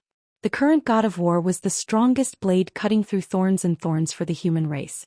The most ancient path of martial arts was constantly bursting forth with great vitality in the most chaotic and dangerous situation. Therefore, Feng Qinggu didn't think there was any problem with his path of return. What about Her Highness? His Majesty asked slowly. Feng Qinggu obviously hesitated and said softly, I'm not very sure. But so far she seems to have shown some ability that belongs to Dream, but it is very weak. It is precisely because of this ability that she came into contact with the real imprint that Your Majesty left in the deepest part of her consciousness in order to protect her. I think this should be caused by Her Highness, who is now in hibernation. But we can't detect her situation. We can only detect something from Qin Weibai. This is also what I want to say. Her Highness could survive because of the real imprint that Your Majesty left in the deepest part of her consciousness. That is to say, Your Majesty's real imprint is in Qin Weibai's consciousness. Now Your Majesty has shown an ability similar to the heavenly end. If Her Highness Qin Weibai can further wake up and synchronize her consciousness with Your Majesty's, then His Majesty may come into contact with his real imprint and speed up the pace of return. In that case, when His Majesty returns, he may not be a heavenly end, but... Feng Qinggu paused and said, God of Massacre. His Majesty let out a sigh of relief. With expectation and understanding he said, so you want the picture of all worlds? Yes. Feng Qinggu said slowly, but I didn't expect you to really give it to me. The topic came back again. His Majesty didn't avoid it this time. He just said softly, it doesn't matter. There is nothing in the space-time corridor that can't be given to them. The big picture. Without the space-time corridor, the so-called big picture is just an illusion. Suddenly, the faint golden light began to brighten. His Majesty's voice became calm and determined. Maybe I should go out for a walk in case the God of War takes all the limelight. Some of the premonitions in his heart became reality. Feng Qingwu's heart slightly sank. You're right. His Majesty said calmly. The golden light began to leave the desk and move forward slowly. Maybe this is the last time we meet. His Majesty's voice was calm and powerful. There will be no miracle. We are about to face another failure. Our doomsday is coming. I'm ashamed to face His Majesty and Her Highness. His Majesty said softly, as the human emperor of the space-time corridor, I have never really completed my mission in the long years. All of us are ashamed to face His Majesty and Her Highness. The human clan has never obtained the right to survive. His Majesty laughed self-deprecatingly. It has never happened. Neutral camp. The God of War dominated the world. The human emperor was calm. The 4 great divine artifacts stabilized the overall situation. In the long years, countless reincarnations, they were destroyed and reborn in the illusion and reality. The human clan was like an ant. They had always been fighting for survival, but they had never obtained the right to survive. What they obtained was just the power to struggle. They tried their best, tried everything, and struggled desperately without compromising. Then they were destroyed and exterminated again and again. Everything must have an end. When I return again I am still me but also not me. His Majesty looked at Feng Qinggu and said softly, "You are still you but also not you. When I return again maybe I won't be your sister. Whatever it is." His Majesty laughed softly. "You should also arrange a way out for yourself. My way out is in the City of Miracles." Feng Qinggu said softly. She had already found a suitable candidate, so she was not afraid of the end of the world. Her smile was even a little happy. "I can be his daughter again. The only regret is that I have to change my mother. That should be a good candidate." His Majesty laughed. He looked into the distance and his gaze seemed to fall on the person who was also called the Human Emperor in the Human Palace, on the God of War who was still slowly struggling in the void, on King Jinjian, on the King of War, and on all the human clan. Everything must have an end. The other party was already here. So he would fall. Feng Qinggu would fall. The God of War would also fall. Everyone's ending had long been destined and it would come to an end. "Let's go," His Majesty said softly. In the Bronze Palace, the golden light instantly bloomed and shot straight into the distant void. Feng Qinggu gently raised her palm. In the extremely distant void, a big hand filled with dark energy and dark matter instantly formed. The world was deceived by lies. The illusory hand slowly moved down and finally enveloped a star that was at its peak. In the next second the big hand disappeared. The star also disappeared. The endless light and heat were instantly replaced by the cold void. A pearl that was burning with warm light appeared in Feng Qinggu's hand. She picked up the stars with her bare hands. Feng Qinggu calmly held the pearl and slowly put it into the page of the chapter of creation in her other hand. The yellowed page instantly became warm and shone with a soft light. The soft light gently fluctuated and Feng Qinggu's figure disappeared. Only the Bronze Palace was left. It was silent, dead and empty, as if it had existed since ancient times without any vitality. Feng Qinggu opened her eyes again. In her sight was the wind and snow outside the hotel. It was Qin Weibai who was quietly hugging her snow-white shoulders on the bed.